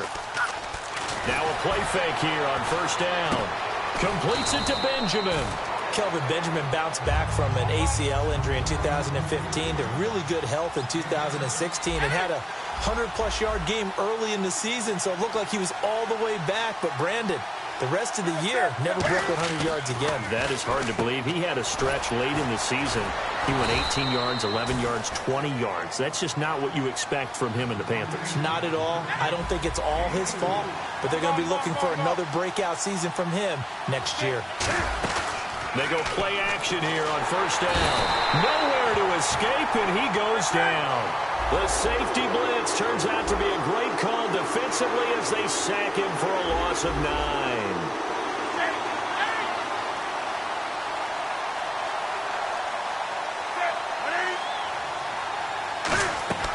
A play fake to Stewart. It's Newton. He's going to let this one go. A fight for the football, and it's intercepted. Picked off by Brent Grimes. And a big turnover there as his guys will get the football back. And Tampa Bay trots out there now.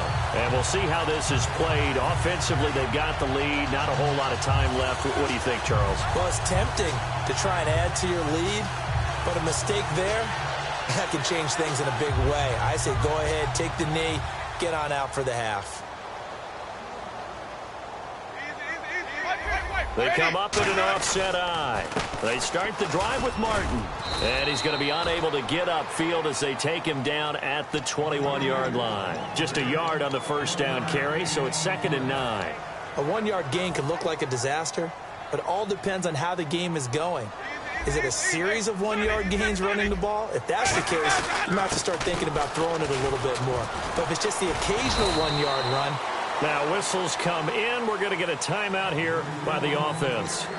It's just their first, so they'll have 2 remaining here before we get to halftime.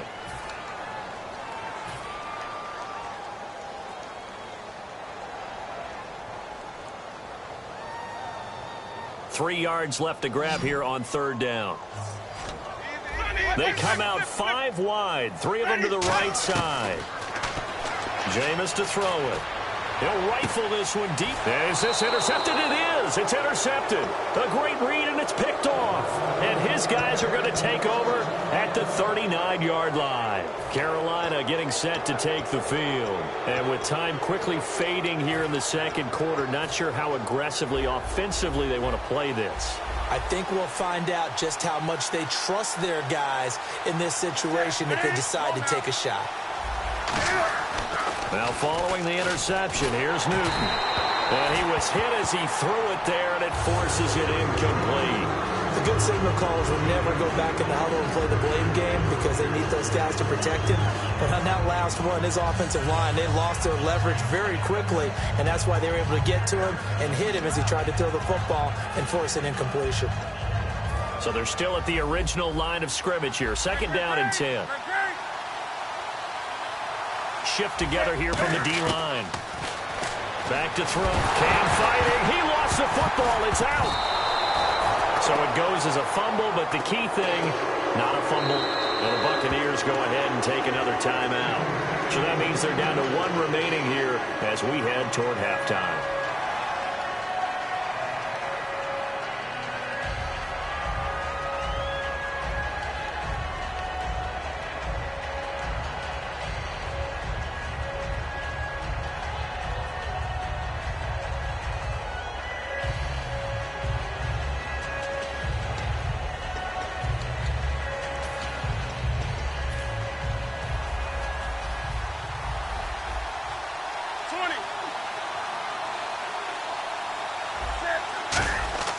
They'll fake the handoff. Now Newton. And that'll be incomplete with just 6 seconds left on the clock. Even in today's NFL, when we think of the tight end position now as really a glorified wide receiver, we're still asking a lot of those guys. They have to block as well, and every now and then, they don't come down with the football. On 4th down, here's Andy Leon to kick it away.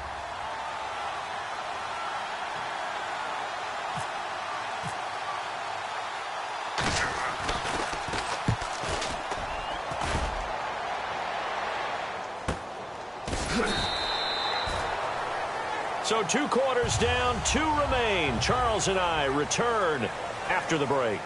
And we welcome you back now. Alongside Charles Davis, I'm Brandon Gaudin, getting set for quarter number 3 here.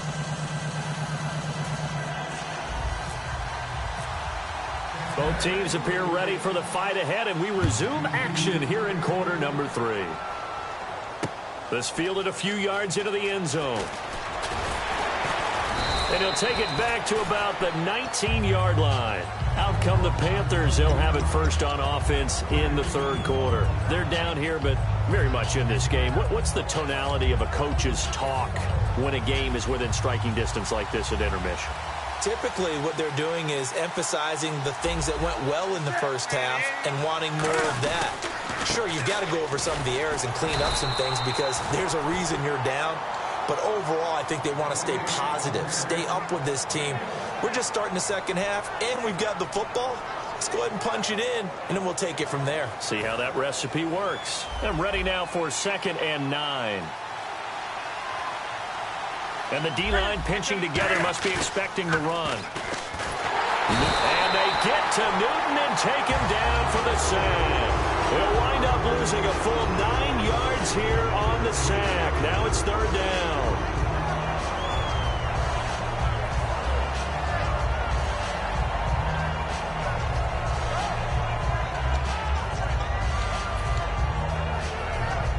Second down, sacked by the defense. What type of pressure will they bring here on 3rd? We'll see.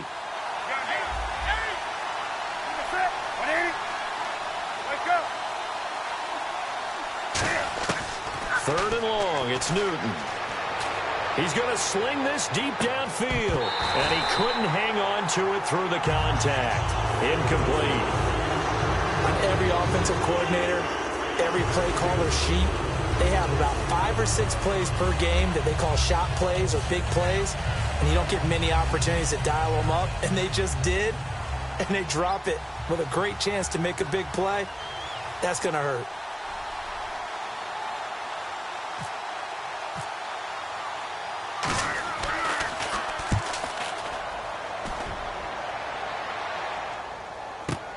Fielded just inside the 30.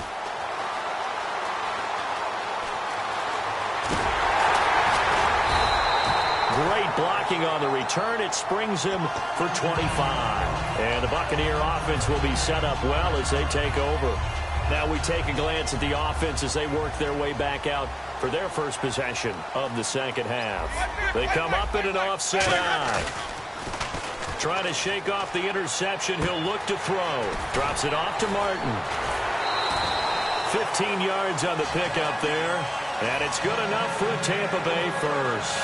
We can talk all we want about football being a game of strength and brawn. It's also a game of mismatches, and they're trying to create one there, getting it to their back out of the backfield to make a bigger play. As we often say, get it to him in space, let him use his leg. Yeah, if he can get a matchup against a linebacker or maybe a defensive end dropping out in a zone blitz, he's going to win that battle just about every time. And third quarter here, you've got the lead. This is where that strong run game can really benefit you. Stayed in bounds there, kept the clock going.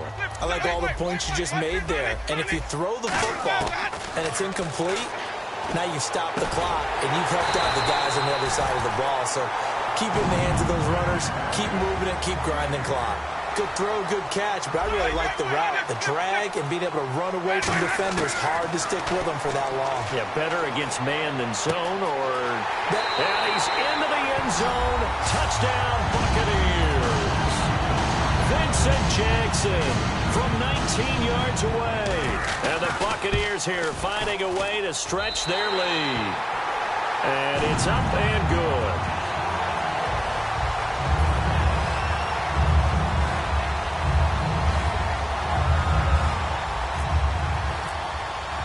The kickoff unit is out on the field, and they will send this one away. Fielded about a yard deep.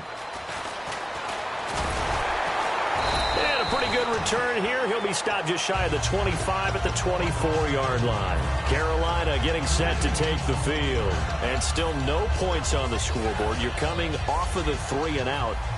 They're just looking for anything to grab onto right now, aren't they? I'm wondering if someone's going to take charge in the huddle.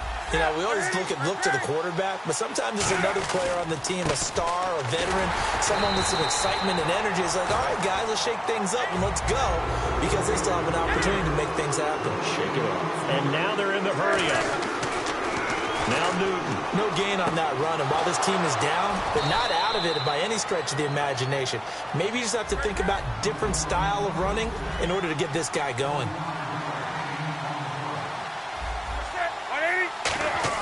Now a play fake here on first down.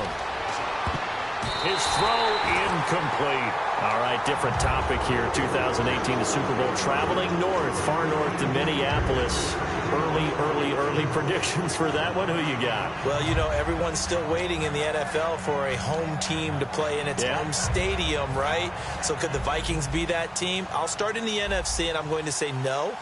I think Seattle, starting to get near that maybe last run with their defense. Earl Thomas returns. And look at this. Cam Newton intercepted a third time. Picked off here by Darryl Smith. And he's just across midfield and down at the 49-yard line. And Tampa Bay trots out there now. And they'll just simply be looking to build off the confidence of the last time out where they scored a touchdown. And confidence is powerful, isn't it? When you've scored once, you feel like you can go back out there and get it done again. Doesn't matter what the defense throws at them. They feel like they're in a groove right now, and they want to get out there and show it. Under a heavy rush, and down he goes. K1 short in there to get him for a loss of 5. And quickly, they get to the line. Now Jameis on second down. Blitz coming, and down he goes. Shaq Thompson in there to drop him, and sacks on first and second downs are going to lead to a third and long. They come up in an offset eye. Third down, it's Doug Martin. And he'll go down right around the 47 this time. 11 yards on the pickup, and that'll bring up fourth down. This offense really put themselves in a tough spot on first and second down, needing long yardage to try and pick up a first down, and they ended up getting a great run. Explosive, picked up nice yardage. You don't expect to be in this situation on fourth down, but guess what? It all started with what happened on first and second down. Really put them behind the 8 ball. And he fields it cleanly. 35 yards that time on the punt, and possession will switch hands, first and 10. Carolina getting set to take the field.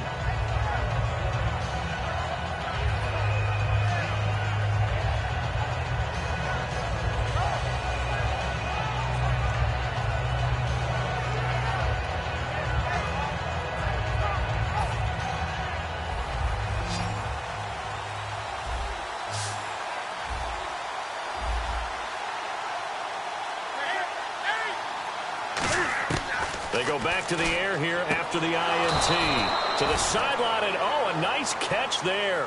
Made sure the feet were inbounds, and they were. Looking to speed things up here, going with some tempo. Possible run anticipation here as the D-line sandwiches together. Now Newton. And down he goes. A Buccaneer sack. William Golston able to drop him for a loss of 4. Well, how about that? A dime set on defense, 6 defensive backs. None of them blitz. They're just back there in coverage. Defensive lineman gets the sack. That's where the O-line, they go to the sideline, they keep their helmets on so the cameras can't find them, right? Yeah, the cameras can't find them, but I know one thing. The O-line coach will. Newton on first down. This one complete to Devin Funchess. And he'll be taken down across the 50 at the 45 in enemy territory. And now it looks like they're going to be in the hurry-up. And a nice little pass and catch there on the corner route. Set up very well by the receiver. And no escaping this time as he'll go down. They got him for a sack. Back now in Tampa. It's the Panthers in possession of the football, but facing a deficit here as we get to the fourth and final quarter of play. Second down now after the sack.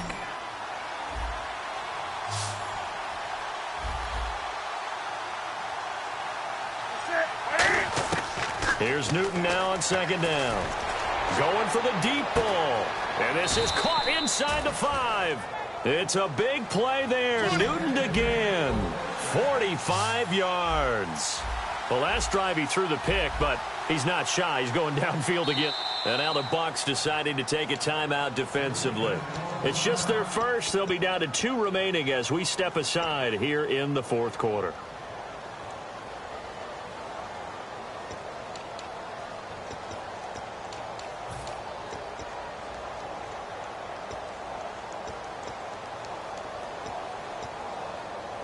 And here comes play number 6 on this drive.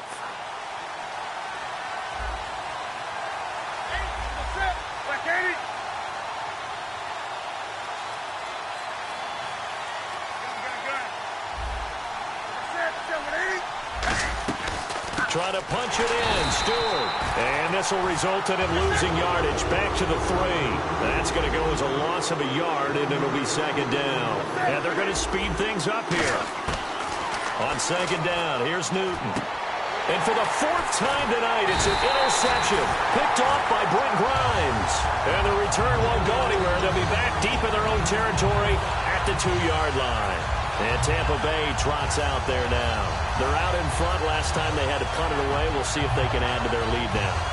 They don't want to go out and punt it away again. This team now wants to get a cushion, put people away. They want to run their offense and have it end up in the end zone.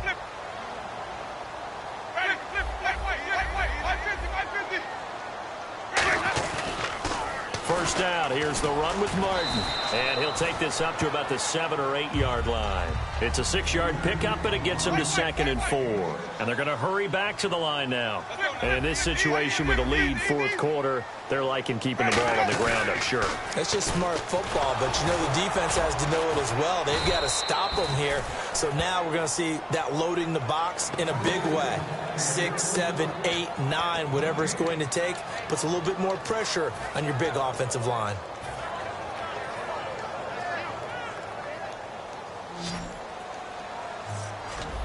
An extra defensive back in the game now here for 3rd and 4. To throw is Winston. Open man, it's Stocker. It's an 8-yard pickup and leads to a new set of downs. They're going to hurry back to the line now. And that pickup of a first down, that's going to leave a mark because they really needed to stop them there, didn't they? That's so frustrating. Defensively, you're a play away from getting that football back here down late. Tough. Now they've got to find a way to create a turnover or takeaway. Otherwise, this one will probably get away from them. Second down following the incompletion.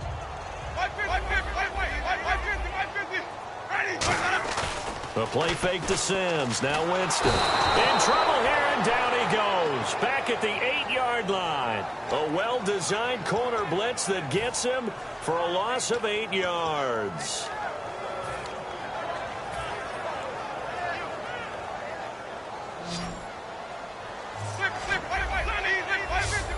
And the Panthers bring in their nickel set as they try to defend here on 3rd down. 5 under pressure. They got him again. It'll be a loss of 8 on the sack, and it's going to lead him to 4th down. And now we get a timeout called on the defensive side of the ball by the Panthers. It's just their first. They'll be down to 2 remaining as we step aside here in the 4th quarter. Here's Brian Anger now. He's been terrific so far.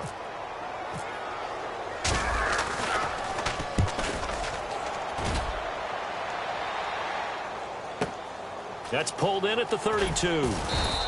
They'll call that a 61-yard punt. He got all of that one. And that will come the offense as they take over.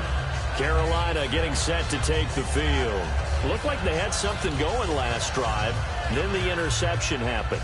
Will they recover? The memory they need to keep with them is that they did have something going. They were moving the ball on offense, had a nice sequence going. Don't worry about the other part. You can't get that back. Let's go back to what you were doing well before. I thought you were going to say they need to have no memory, but remember the good part, forget the bad. I like that even better. And the offense moving quickly to the line. A good start there on 1st down. They've got to have this drive. No doubt about it. Down a couple of scores. They have to find a way to put it in the end zone. And this is intercepted, and that should do it. Picked off by Chris Conte, and his guys will take over at the 25-yard line. And now the Buccaneers offense gets set to head back onto the field. And on the last go-around, they really couldn't get anything going. They had to punt from deep inside their own territory, which means they're going to lose the field position battle as a general rule. What they're looking for now is a little more consistency, move the ball at least a few times on offense, get a couple of first downs, and hopefully flip the field. Yeah, just something to build off of. That's what they've got his man complete. It's a big play there for the Buccaneers. And even 40 yards. Now that play will end up on the highlights, and you'll see it all over the place. But what you won't see, the offensive line that bought the extra time, that allowed for the big completion downfield, those guys made that play possible. Winston with a give to Martin. And he is met at the line of scrimmage, and he goes down right there. Time for a break. We'll come back to wrap this one up. after this. See if they stay on the ground for second down. Second down, Winston. Stocker's got it, complete. Only 3 yards on the catch. It's third down. The 25-yard line is what they need here. This is third down. And now they're in the hurry up. On third down, Winston. This is caught by Jackson. And he's going to get the first down as they bring him down at the 23. When you see zone defense and you know you've got a drag route on as your primary call, you've got to be really careful as a passer about how far you let your guy go because he might wander into some tough coverage. And it's a short one here, complete to the tight end. Give him 9 there on the first down completion. Seeing that play and understand just how tough it is to cover tight ends, especially the ones running around the NFL nowadays, makes me glad I didn't make it in that league. And it's a fumble. Jackson's got it over the middle. And the defense not able to get it. From a defensive perspective, what's that moment like when you realize the ball is loose? It is a moment where all concentration goes right to the football. This is something you've talked about in all your preparation for the game. You probably talked about since training camp. Knock the ball free, take it away from the other team, and now you have that chance. There's a little bit of deflation when they end up recovering it. They knocked it free, but couldn't take it away. It'll be a loss of 13 on the play, and that'll bring up a second and goal. That makes no sense. You've got to understand your situations. You're in a goal-to-go situation, and instead you're dancing around, and instead of staying at least where you were, you end up losing yards for your team. They're looking to throw this. Winston. And he's into the end zone for a Tampa Bay touchdown. Cecil Shorts from 17 yards out. And the Bucs are going to add on to their lead. And to me, that touchdown allows you to start grinning widely on your sideline. I think they pretty much locked this one away. Yeah, that's the clincher, the proverbial icing on the cake, if you will. And it is now 21-0.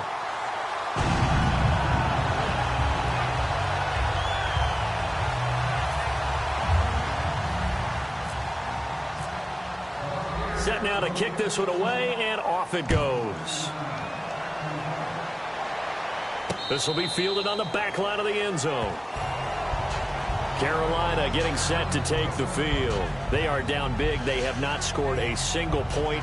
I don't know. Are they so defeated at this point you just want to get in the locker room and get the heck out of here? That is one way to approach it. Sometimes coaches say, that's it, okay? It hasn't worked all game. There's no sense in doing something now. Let's get out of here. No one gets hurt.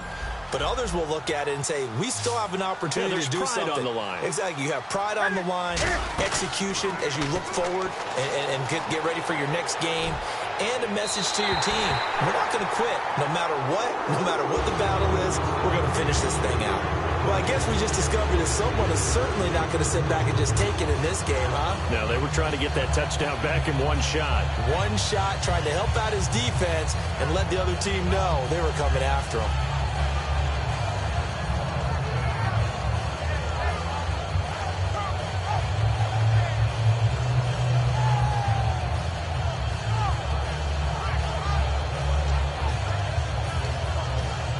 Unable to connect on the first down pass play. Now it's second down. Shift together here from the D-line. On 2nd and 10, Newton. Now he'll dump it underneath to his running back, complete. Call it a pickup of 7, and all of a sudden here it's third down. Now hold everything here. We're going to get a timeout by the offense. That'll leave them with just 1 remaining in this fourth quarter of play.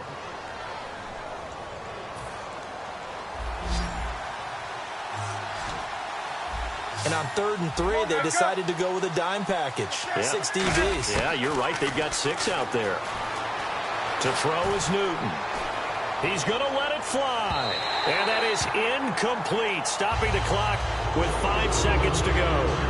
They didn't have a ton of yards to pick up on that 3rd down, but there was no way they were playing that one safe. They decided to take that one downtown.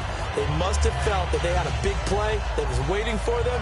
Unfortunately, it was incomplete.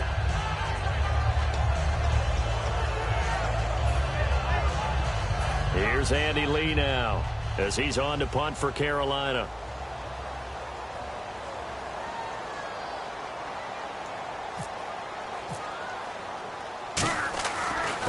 this a fake? And this time he's got the hook up. It's complete. And he's brought down, but not before getting across midfield to the 45. So, Charles, are able to complete what so often seems to be elusive, a shutout in the NFL. And maybe what's fitting is they ended the game on the field, that defensive unit on the field. What an exclamation mark. And probably felt like they could go another 60 minutes without anyone putting points on the board against them. That's the confidence you gain throughout when you're pitching a shutout. And they're going to leave the stadium feeling like they're all 10 feet tall.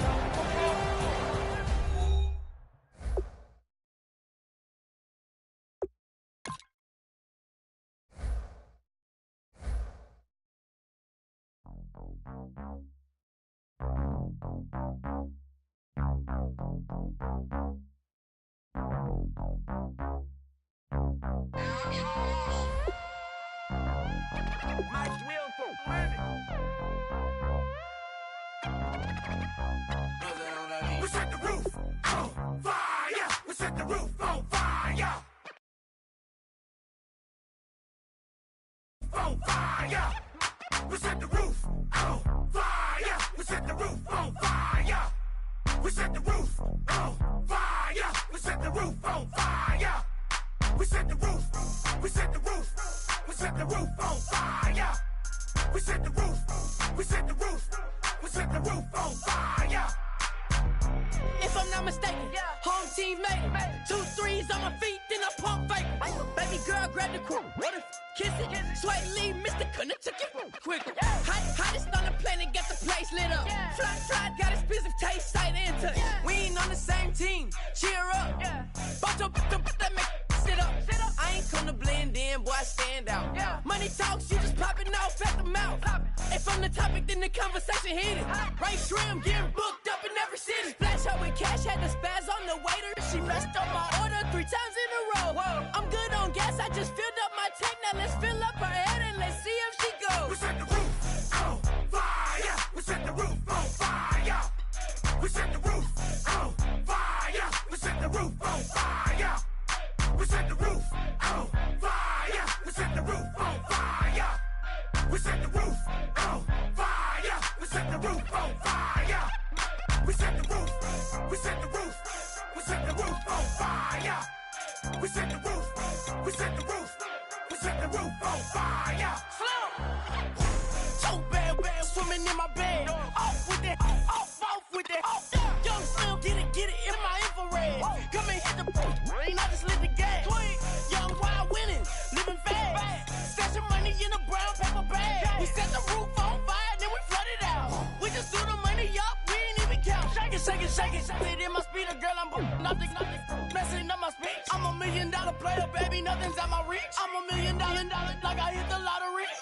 Splash her with cash, had the spaz on the waitress. She messed up my order 3 times in a row. I'm good on gas, I just filled up my tank. Now let's fill up her head and let's see if she goes. We set the roof on fire. We set the roof on fire. We set the roof on fire. We set the roof on fire. We set the roof on fire. We set the roof on fire. We set the roof on fire. We set the roof on fire.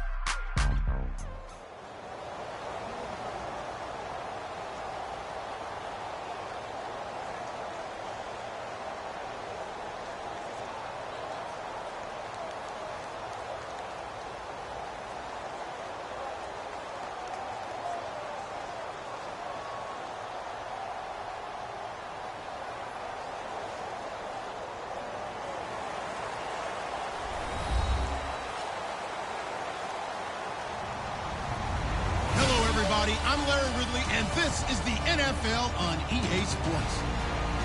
As we head towards kickoff, 2 quarterbacks will be on the field today trying to push their team to victory. It's the Texans going up against the Buccaneers. So let's get you over to Tampa as we say hello to our commentators, Brandon Godden and Charles Davis. Now we're about 5 miles northwest of downtown Tampa at beautiful Raymond James Stadium near Florida's Gulf Coast. Coming up, we've got what should prove to be a good one between the Houston Texans and the Tampa Bay Buccaneers.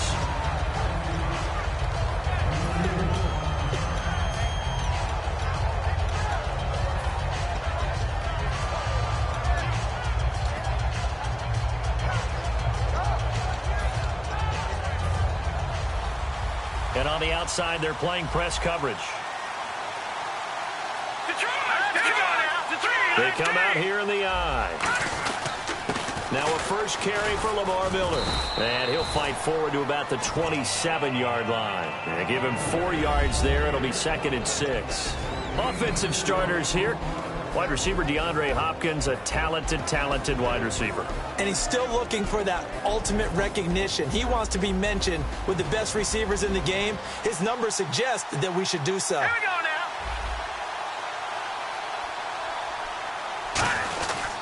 On 2nd down, here's Miller. And he's going to lose yardage and be backed up to the 25. He lost 2 there, and it's 3rd down.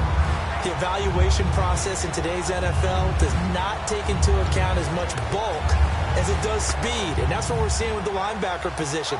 Those guys that can run, they can play at any spot because they can make plays on the opposite side of the line of scrimmage. And on 3rd and 8, defensively, they're going to beef up the secondary. 6 defensive backs.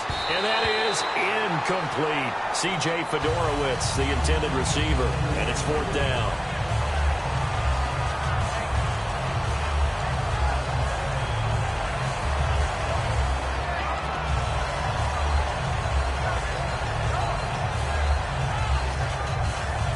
On 4th down, the Texans will turn it over to the active leader in punting yards, and that's Shane Leckler.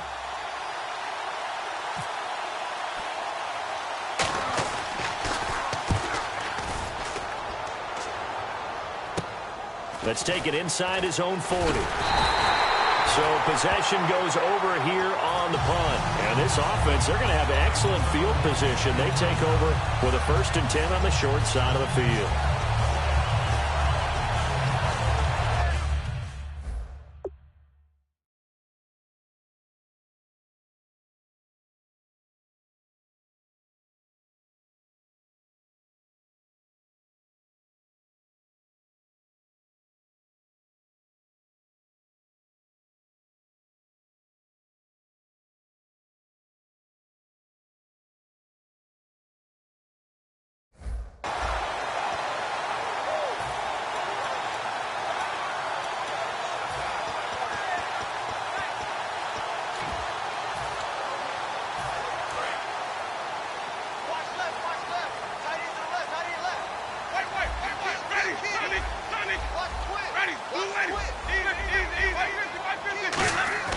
Winston now from the 50. Looking for his running back, and he's got him. And he'll be brought down at the 45-yard line. A gain of 4 on the play, and that'll bring up 2nd down.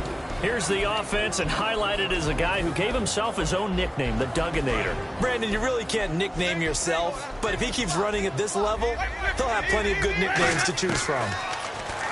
Here's Winston. And Brate, the tight end's got it. And he gets it inside the 35 and just shy of the 30. A good gain of 14 there, and it moves the chains. And there's a completion to the tight end. And look at the size of these players nowadays. At that spot, 6'4", 6'5", and up. A lot of guys used to be basketball players, somehow came back to football. That's really good for the game of football. You're getting better athleticism, great hand-eye coordination, guys who know how to control their bodies when they run their routes. Offense looking to avoid a 3rd and long. It's 2nd and 10.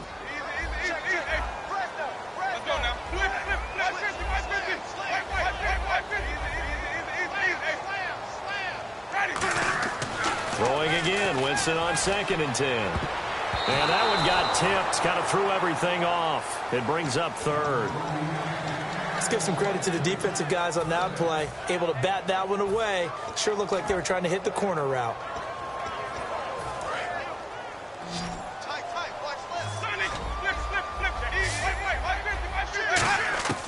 Again, it's Winston. And he comes back with one complete. And he will have the 1st down across the 20 to the 19-yard line.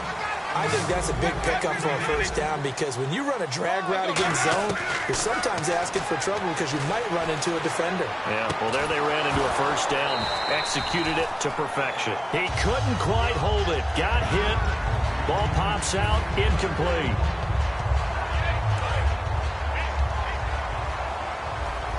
And some extras coming up on the line here, readying for the blitz. Throwing, Winston. Stocker's got it. Complete. That catch good for only a yard, and it'll be third down. Now play number 7 of this drive, but it's a tough 3rd and 9. On third down, Winston. And it's caught by Shorts. That one goes for 16 yards. It sets him up 1st and goal. One of the selling points of the corner route is usually the receiver is able to move away from the defender. But in this case, he didn't get that far away.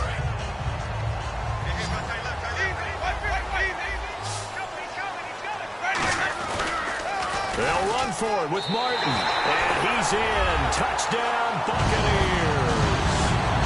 Doug Martin punching it in from a yard away. And the Bucs have taken a first-quarter lead. And that one gives the Bucs a 7-0 lead. The Bucs ready for the kickoff. And here we go. It's in the air. This will be taken in at the 1. And he'll get it up across the 20 to the 21-yard line. The Texans offense now, they get set to head back on the field here. And the last drive, the first drive for them, not very good. 3 and out. What do they go to here? Well, you don't look down at your play sheet and say, this is what the problem is. Let's find out who my playmakers are. Get the ball in their hands, and maybe the offense will move a little bit better. Sometimes it's more important to get it to the right people rather than dialing up the right number. Exactly. Or the right play, yeah. That too. Defense in a good spot. Let's see how the offense responds with a 2nd and 13 now. And the D-line pinching together must be expecting the run. On 2nd down, here's Osweiler. And off his back foot, he'll heave it. He's got a man. Complete. And give him a gain of 37. A great job pulling that one in from a guy, as we know, who can really blaze. He's got a lot of speed. And that speed can work for him so many different ways. Sometimes he just takes off and goes and just runs past people. And now the Bucs deciding to take a timeout defensively. They'll have 2 remaining as we step aside here in this first quarter. First down and 10 now for the offensive group. Miller, the lone setback. He's going to get the football. And he is swallowed up right at the line of scrimmage. Credit him with a 1-yard gain there to make it 2nd and 9. The starting 11 defensively for Tampa Bay. Joe McCoy is one of the top defensive tackles in the league. Always a threat to go to the Pro Bowl, especially because of his pass rushing ability. And after the play on the ground, that brings up 2nd down here.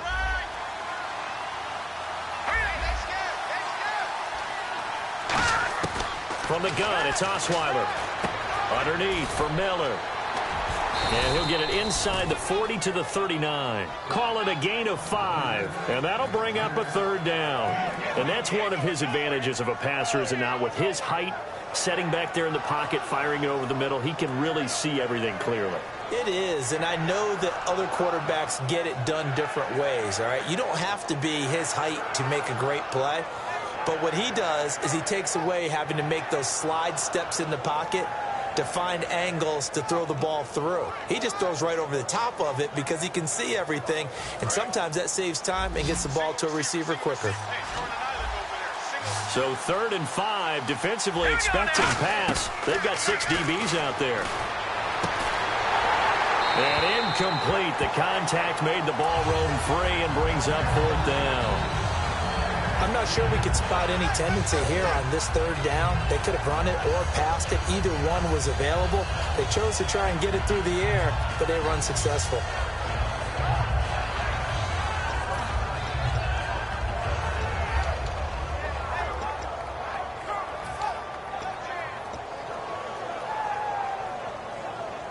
And no move to get the offense off the field. They're going on 4th and 5. They come up in an empty set. 4 wide receivers, 1 tight end. Osweiler, he rifles one that's intercepted. Picked off by Quan Alexander. And they're going to set up shop at the 32-yard line. Now the Buccaneers offensive unit back out on the field. And they were able to punch it in the end zone last time. They'll be looking to do that again here for the defense. Obviously, they'll be looking to stop them from punching it back in the end zone. It always is punch-counter-punch, isn't it? And which team has the advantage? Well, let's just go back. Last time on offense, they rolled downfield, got into a good rhythm. You can see a little more bounce in and out of the huddle. You can see the sideline really get into the game. So defensively, you're thinking to yourself, how do we take that away from them? How do we get the advantage back? Let's see what they come up with. I think pressure is always the first way to go. You love pressure. I love it. We'll see if they dial it up this drive. Offense still needing 10 yards. Second down. The play fake to Sims. Now Winston. He's going to rifle one deep left side. The ball popped in the air and intercepted. Picked off by Jonathan Joseph. And his crew will take over at their own 45-yard line. And now out comes Houston. And in enemy territory last time through the interception. We'll see what they do on this drive. Can't wait to see how it alters what they decide to do in play calling. Do they continue to throw the ball? Do they want to lean more on the running game? It'll be an interesting sequence of plays that they've got coming up. Does it often affect the play calling with the interception? How much does that change what you do? I think it does depending on why the interception was thrown. Sometimes it's just a matter of the defense made a great play, so you continue to come back. But if it's on you, if the offense just doesn't have the confidence, if they're a little bit shaky, maybe try and take the pressure off and run the ball a little bit.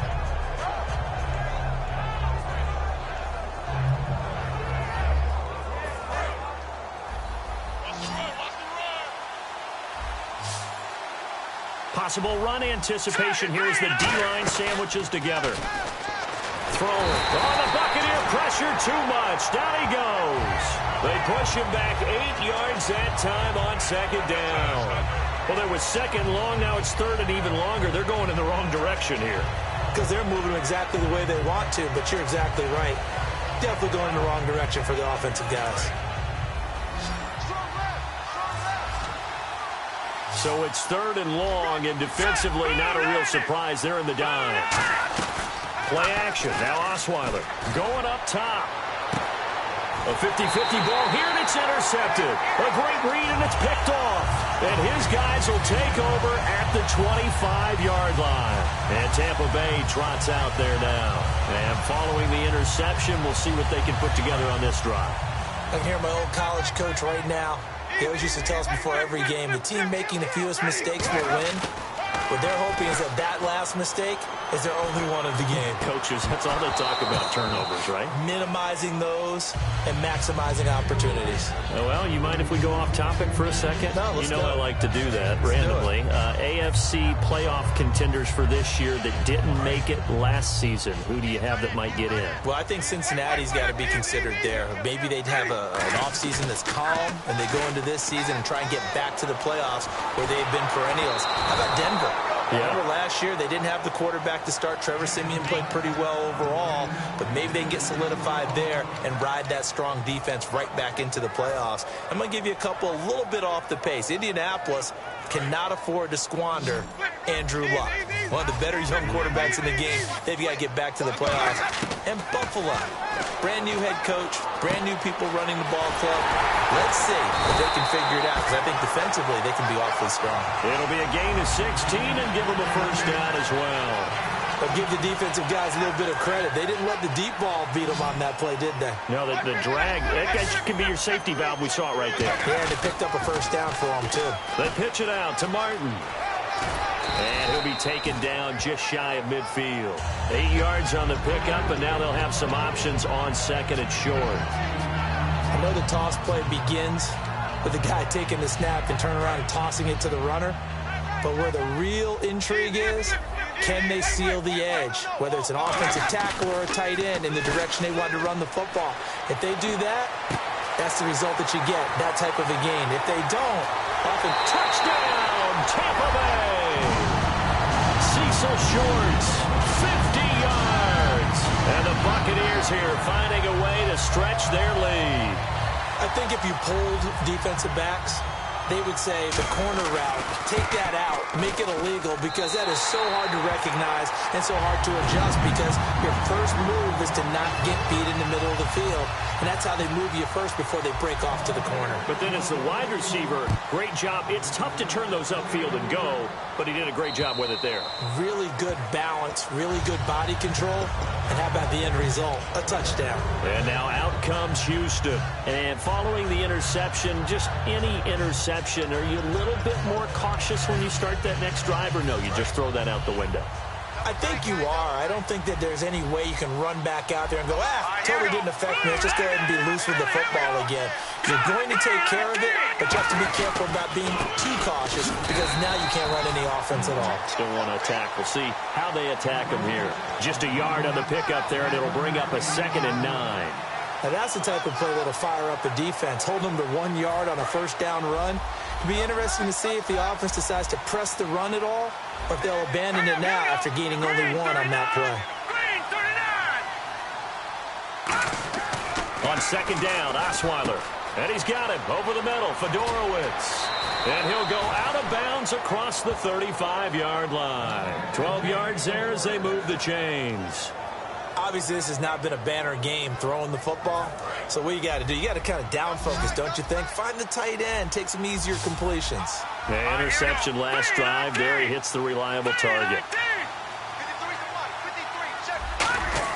Now Osweiler on 1st down. And this will be incomplete. He was looking to get it to his running back, Lamar Miller. That'll bring up 2nd down. It's always tough for the guys throwing the football when they think they've got a completion and the ball's almost there, and then someone sneaks a hand or two in and bats it away. So 2nd and 10 here. Looking to jam the receivers at the line here. Press coverage look defensively. Now it's Osweiler, and this is incomplete. I know that interception was dropped, and it would have been their 3rd of the game, and I will guarantee you, in the huddle, on the bench, all the defensive guys have been talking about is, we've got this guy right where we want him. Who's going to get the next one? It almost becomes a challenge, and they missed a golden opportunity.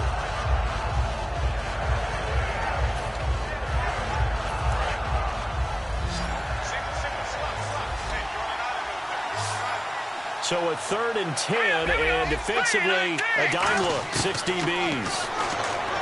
Osweiler, and he couldn't hang on to it through the contact. Incomplete. Looked like they had an opportunity for a big play across the middle, but he didn't have the concentration or the focus necessary and dropped it before he could haul it in.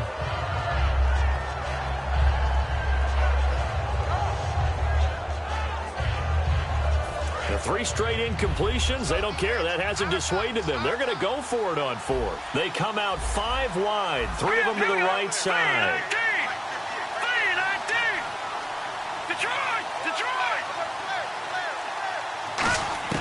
They'll indeed go for it with Osweiler. He's got it complete to Braxton Miller. That one good for 10 yards. And they're able to move the chains as they convert on 4th and long. Brandon, I have one word for you after that completion for a first down. Lucky? Analytics. Well, the analytics say punt the football there. So we're changing to analytics as we go, right? What a big-time play for them, and really took a big-time chance. Yeah, big-time first half chance. 1:59 to go in the first half. We'll come back to Tampa after this timeout. 2nd down to the offense, needing 5 yards. Throwing again, Osweiler. It's complete to Fuller. And he'll maybe get back to the line of scrimmage, but no more than that. They'll lose a yard, and it brings up 3rd. They completed the screen on the perimeter, but boy, that was textbook defense. Exactly as you're taught to play against a wide receiver screen, and they snuffed it out for a loss of yardage.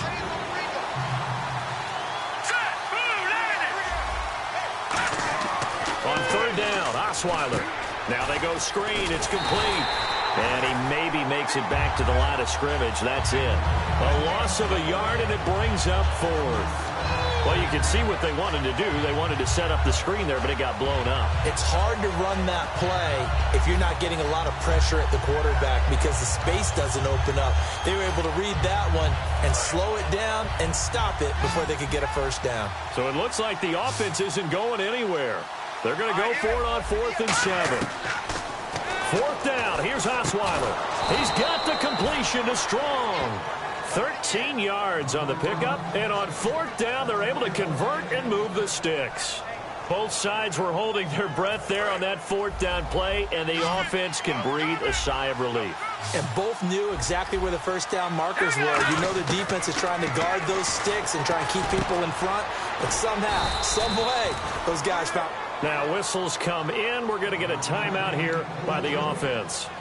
It's just their first, so they'll have 2 remaining here before we get to halftime.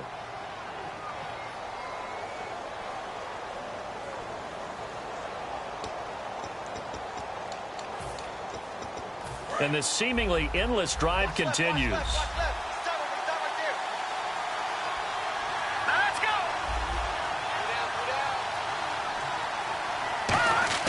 From the red zone now, here's Osweiler on 1st down. Fuller brings it in over the middle.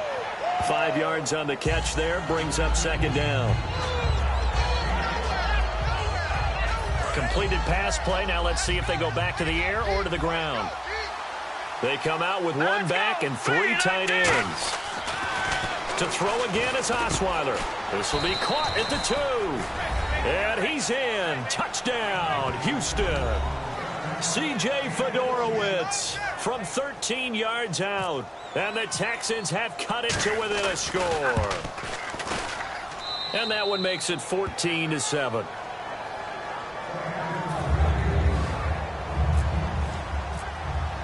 Now it's Novak on. He'll send this one away following the touchdown. On the return now, it's Josh Huff. And he'll get it up to about the 26-yard line just across the 25. And Tampa Bay trots out there now. And with time quickly fading here in the 2nd quarter, not sure how aggressively, offensively they want to play this. I think we'll find out just how much they trust their guys. And Winston lost the football. And the Texans scoop it. And they are going to take possession of the football inside the 15 at the 14-yard line. And now comes Houston. And where the ball is now, you got the field goal pretty much in the bag. Now do you try for the end zone a couple of times? I don't think there's any question about it. You might get a gift of 6 points rather than the 3 that you just noted that you feel like you already have. Be aggressive, go after it, and try and get those points. Will Fuller was the intended target, and that'll bring up 2nd down. How many times when we see an incomplete pass, we just look at the receiver and say, should have caught that one. That was a drop, and we just put it on the offense. How about a little credit for the defense there? They just forced an incompletion. Yeah, especially after starting in a tough spot defensively, but a good start there on 1st down. That gave them a little extra confidence there, starting, as you said, in a tough spot and being able to make a play on 1st down. Shift together here from the D-line. 2nd and 10 now. Osweiler. Hopkins on the grab over the middle. And stopped a few yards shy of the goal line at the 3. That's it for the first half. 2 more quarters to go. We'll have plenty more to see after the break. And we welcome you back live now inside the booth alongside Charles Davis. I'm Brandon Gaudin, set and ready to rock for the 3rd quarter. So both teams have their marching orders, and we'll get going again here in quarter number 3. That's fielded in the end zone. And they'll put up the stop sign there as his guys will get it at the 25. Out come the Buccaneers. They'll have it first to start in the 3rd quarter. They have the lead now. They'll be looking for some separation here as we begin the 3rd quarter. I like the way you term that, because now I think they go a little bit deeper into their playbook. They like what they did in the first half. That worked okay. But in order to get the separation that you just talked about, change things up a little bit. Change your tendencies. Try and hit them a little bit more with some things they didn't see in the first half. We'll see if they do just that. 2nd down following the run.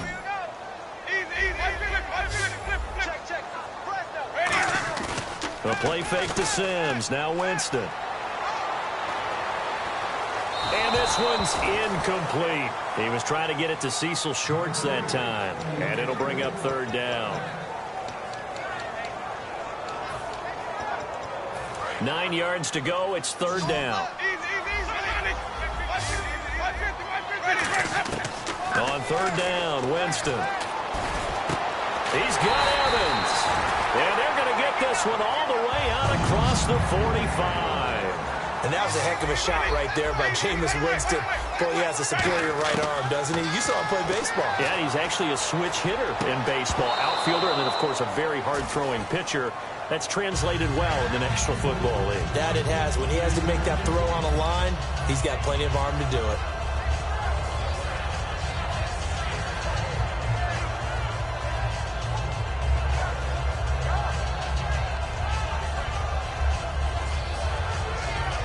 Second down now after the incompletion.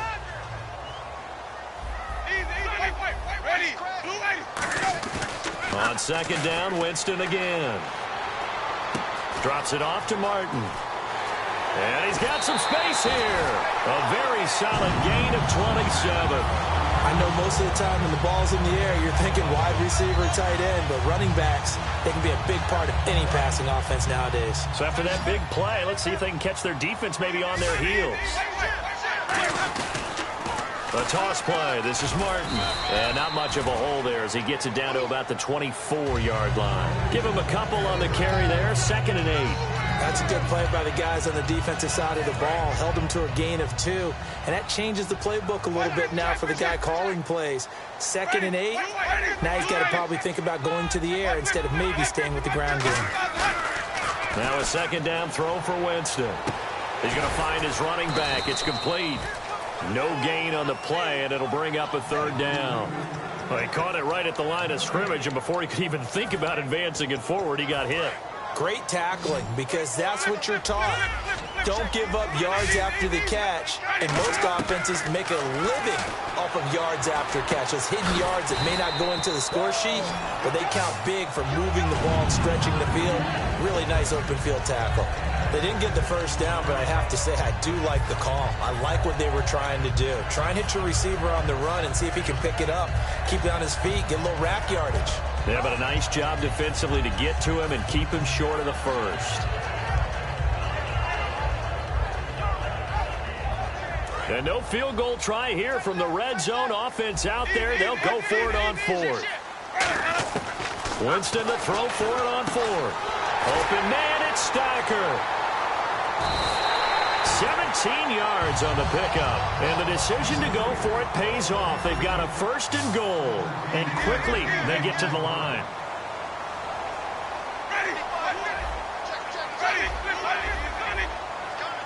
And here we go on 1st and goal. A carry here for the big tight end.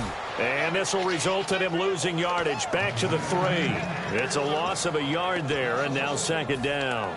We've become so accustomed to it, you sort of take it for granted. You really do, but he is so good that every team in his division every year is trying to make sure they draft people charged with trying to block J.J. Watt. So far, hasn't been too successful. Back to the ground. This time it's Martin. Call it a gain of a yard as they get a little bit closer here. It's 3rd and goal. This defense hasn't let them in yet. They'll need to stiffen here. 3rd and goal from the 2. They come up in an offset eye. Here is Martin on 3rd and goal. And he'll take it into the end zone. Touchdown, Tampa Bay. Doug Martin, his 2nd touchdown of the night. And the Bucs are going to add on to their lead. Not only touchdown number 2 for him, but a big run to boot. However, still trailing. Still trailing, but not because of his efforts. Boy, he's playing really well, and I love his long speed there, right? Able to get out there and burst all the way to the end zone, and smart enough to keep the ball in his hands and get into the end zone for the touchdown. In 2016, on all levels of football, we're seeing guys drop it before the goal line. What's the rule, Brandon? Run into the goal post. That's right. Before you drop the ball. That. There you go. Here's the Texans offense now, readying for their first possession of the 2nd half. They're down in this game. A chance for the offense, though, to put something on the board, get some momentum here in half 2. Try and get things kick-started for them. And you know at the half, they discussed how they were going to get that done. This is where scripting comes into play a lot of the time. How many plays do you script coming out of the second? Most of the time in the first half, you're scripting 12 to 16. I think in the second half, you're really scripting more like 8 to 10. Kind of a starter or an opener, whatever terminology they use. Just something to get you off to a quick start. So much goes into a successful play, doesn't it? How about that play action there? Freezing the defense just enough to bring the tight end free downfield for the completion. A first down carry now for Miller. And he stopped immediately there. That's going to go as a loss of a yard, and it'll be second down. Wasn't that long ago that the NFL guys really didn't adopt much from the college game. But one thing that has crept in there is spreading things out, opening things up, not even just in tempo, but maybe getting better line splits and spreading the field. I think that would be a great strategy right now to try and open things up in the run game. Off the play fake, here's Osweiler. And for a third time tonight, he's intercepted. Oh, he's got a little daylight. Well, this is a defense that can confuse even the best of quarterbacks with their zone schemes. And here you've got a linebacker that's going to stay at home and just sit down in that zone. And this one basically comes right to him.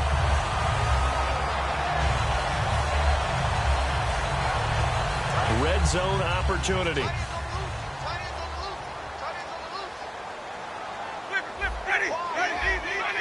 First down and goal. The offense knocking on the door. And he maneuvers his way down to the 3-yard line. It's a good pickup of 7 yards, and now they're looking at second and goal. Looking to speed things up here, going with some tempo. Offense working with a second and goal now from the 3. And this has been a recurring theme tonight for sure. Nowhere to run. Back to the line of scrimmage, that's all. That didn't just feel like good defense there. That felt like pride, didn't it? He's already gotten into the end zone twice, trying to get there for a third time. No one likes to have the hat trick against them. Losing 4 yards that time, and now it's fourth down. Back now in Tampa. It's the Bucs. They've got the football. They also are in front here on the scoreboard as we start the fourth. And I guess not content to get another 3 here late. They'll try to add 6 more as they go on 4th and goal. Here's Winston. Rolling to his left. He may try and fighting for the end zone. He lost the football. It's out. And a big turnover there as his guys will get the football back. Partner, I know I'm supposed to really describe what happened there. I'm counting on you for this one. That was one weird play. Well, what I was going to ask you, in these situations, shouldn't these guys just dive on the football around the goal line rather than try to make a heroic return? That's what they're taught. But sometimes in the heat of battle, sometimes that heroic stuff comes to the front when you really don't need it. And remember, following the safety, you give the football up as well, and they free kick it from the 20 now. This will be fielded at the 17. So out come the Bucs now. And they'll be looking to atone for last time's mistake of fumbling inside the red zone. Certainly they don't want to do that again. And so much emphasis placed on red zone offense. I mean, you have periods devoted in practice just for that because everyone knows how vital it is to put points on the board when you've entered that part of the field. And to come away with nothing, that's difficult for a team to handle. And difficult, and now we'll see if they can make it less difficult on themselves on this drive. They'll roll him out right. On the run, he'll let this go deep. And intercepted. Maybe the turning point they need. Picked off by Quentin Dimms. And he's able to get it back here to the 43-yard line. And now out comes Houston.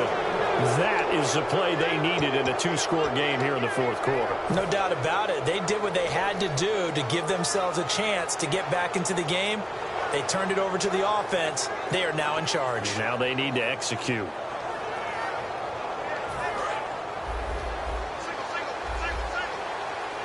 They isolate Hopkins on the left side.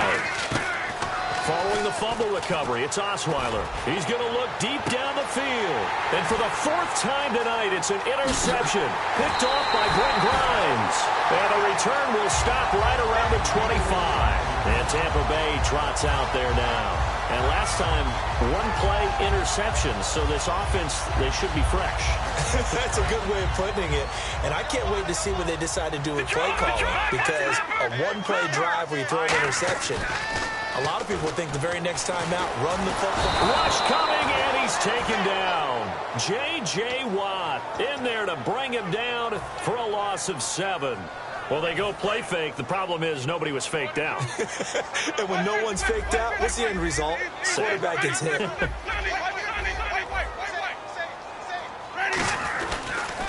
Toss play, left side to Martin. It'll be a pickup of 13 on the play, and that's going to bring up a 3rd down. In today's NFL, when you get teams in long yardage situations with your defense, you're really going to go to your speed packages. You're going to get smaller, lighter guys on the field in order to cover the expected pass. So they might want to run the ball against a smaller, lighter lineup with your big guys, and that's exactly what happened on that play. It was tough on them, and now instead of being in 3rd and very long, they ended up setting themselves up in 3rd and manageable. They've got a chance at a 1st down. And now it looks like they're going to be in the hurry-up. Now it's Martin. And he will be brought down at about the 43 that time. 3 yards on the pickup there, and it'll be 2nd down. The 4th quarter here, they've got the lead. They want to keep it on the ground. That's what they're doing.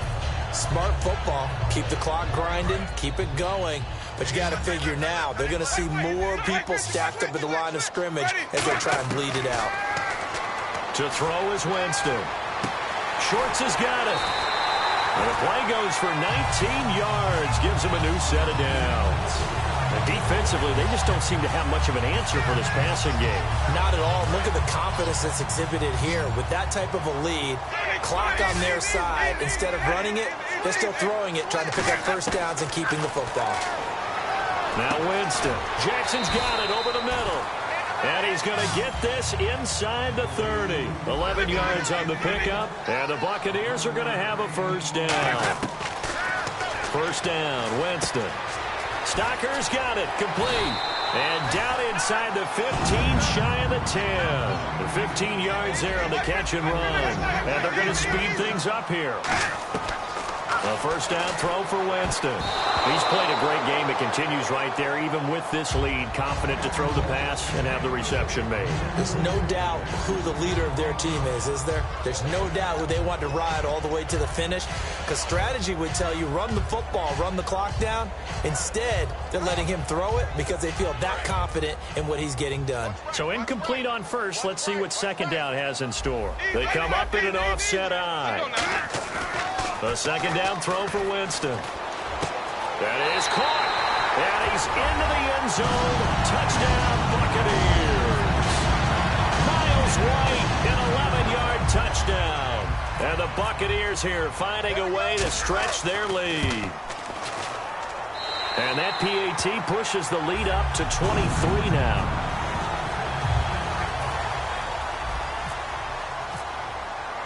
The kickoff team on the field now as they will send this one away. And this will not be returnable. It's out of the back of the end zone for a touchback. And now out comes Houston. And last time wasn't pretty. One play and an interception. We'll see if they can do better. I want to see if they want to go ahead and throw the ball again now on this drive after what happened on the last one. Throw it on the 1st play. Give the quarterback some confidence. See what happens. He's going to try and go deep again. And my goodness, another interception. Picked off by Brent Grimes. Here comes the Tampa Bay offense now heading back out onto the field. And that last drive, a long drive, but not just that. They had a great air attack going. Do they stick with that? I would think that they would, because if they were confident enough to do it on the last drive, starting backed up in their own territory, why would you change anything? They've got to be confident about what they're presenting and continue to... And now this is intercepted. My goodness. Picked off by Andre Howe. And they're going to set up shop at the 27-yard line. Out comes the Houston offense as they get set to take over here.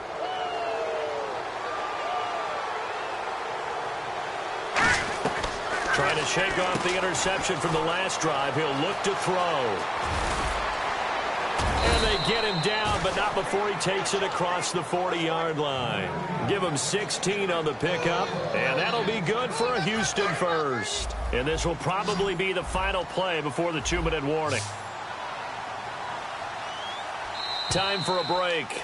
We'll come back and wrap up garbage time after this.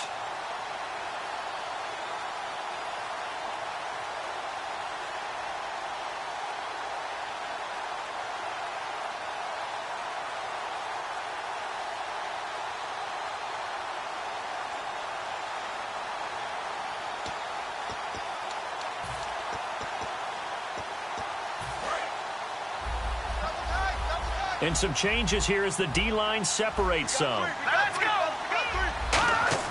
Now Osweiler on first down. And it pops free. The collision there jarred the ball loose and brings up second down.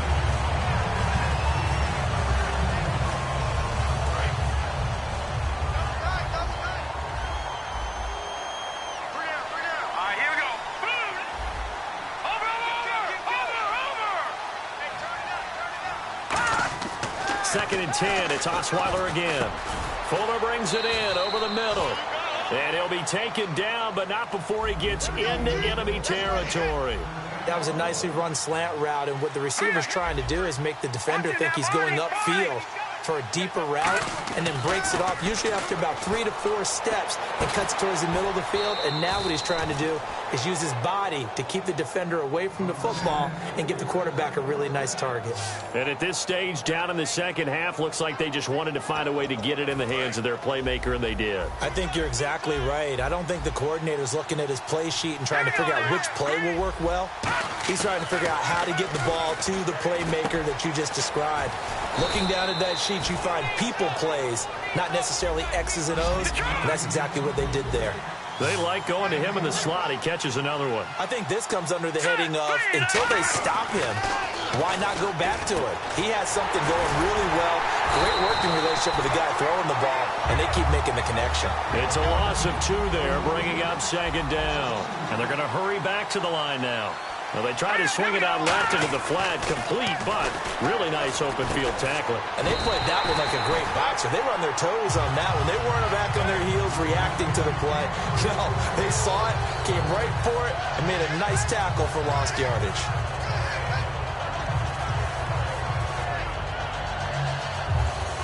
They gotta have 6 here. It's 3rd and goal.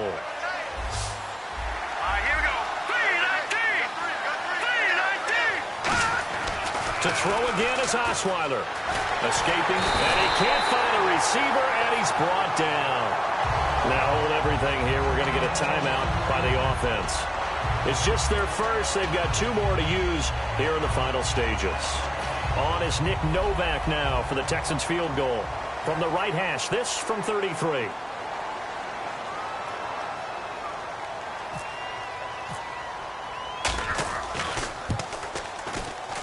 And Novak's kick is good. And high fives for that one as that drive ends in 3.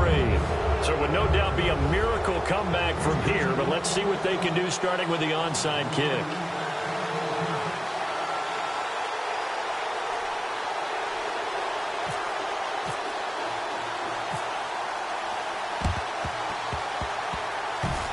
And the Bucs are on this one.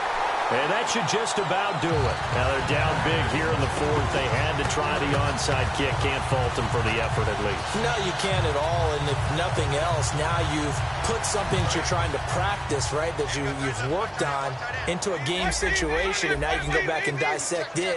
So if you need it again sometime, maybe you'll find a better way to do it. But, yeah, this game's pretty much done for them. Still back there. And he couldn't hang on. Would have been their 4th pick of the game. Instead, second down. Well, he just threw an interception last drive. Nearly another pick.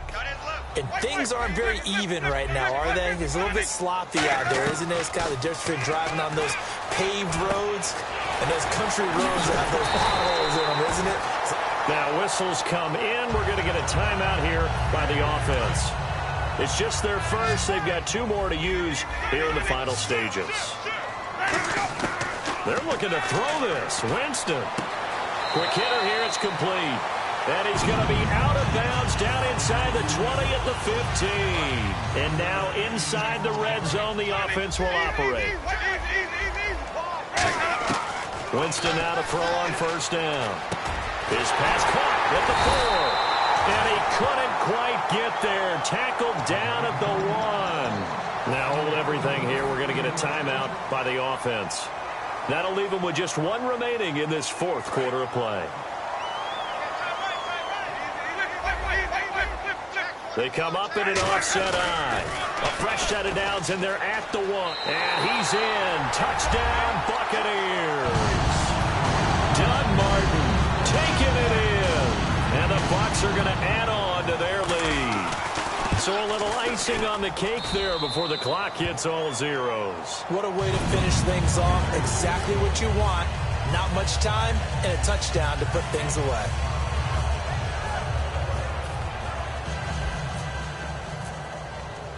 Out is the kickoff unit as they run up and send this one away. And this will be a touchback as that sails over the end line. And the Texans set to come onto the field. They've lost this one. Their offense has struggled. Do they try to put together something here at the end just to take into next week? Yeah, sometimes teams want to do that and coaches want to. I remember one time I was on a team and we were losing late in the game like this, and you knew it was lost. It was over, right? And the coach called a running play and pretty much said to everyone, I want to see something executed well before we get out of here. And that was the message to the team. Just something to build on. Just something to build on, get it done, and maybe we can look at that and say, we'll get better. And now here is another interception. Picked up by Brad McDougal. And that will write a finish to this ball game.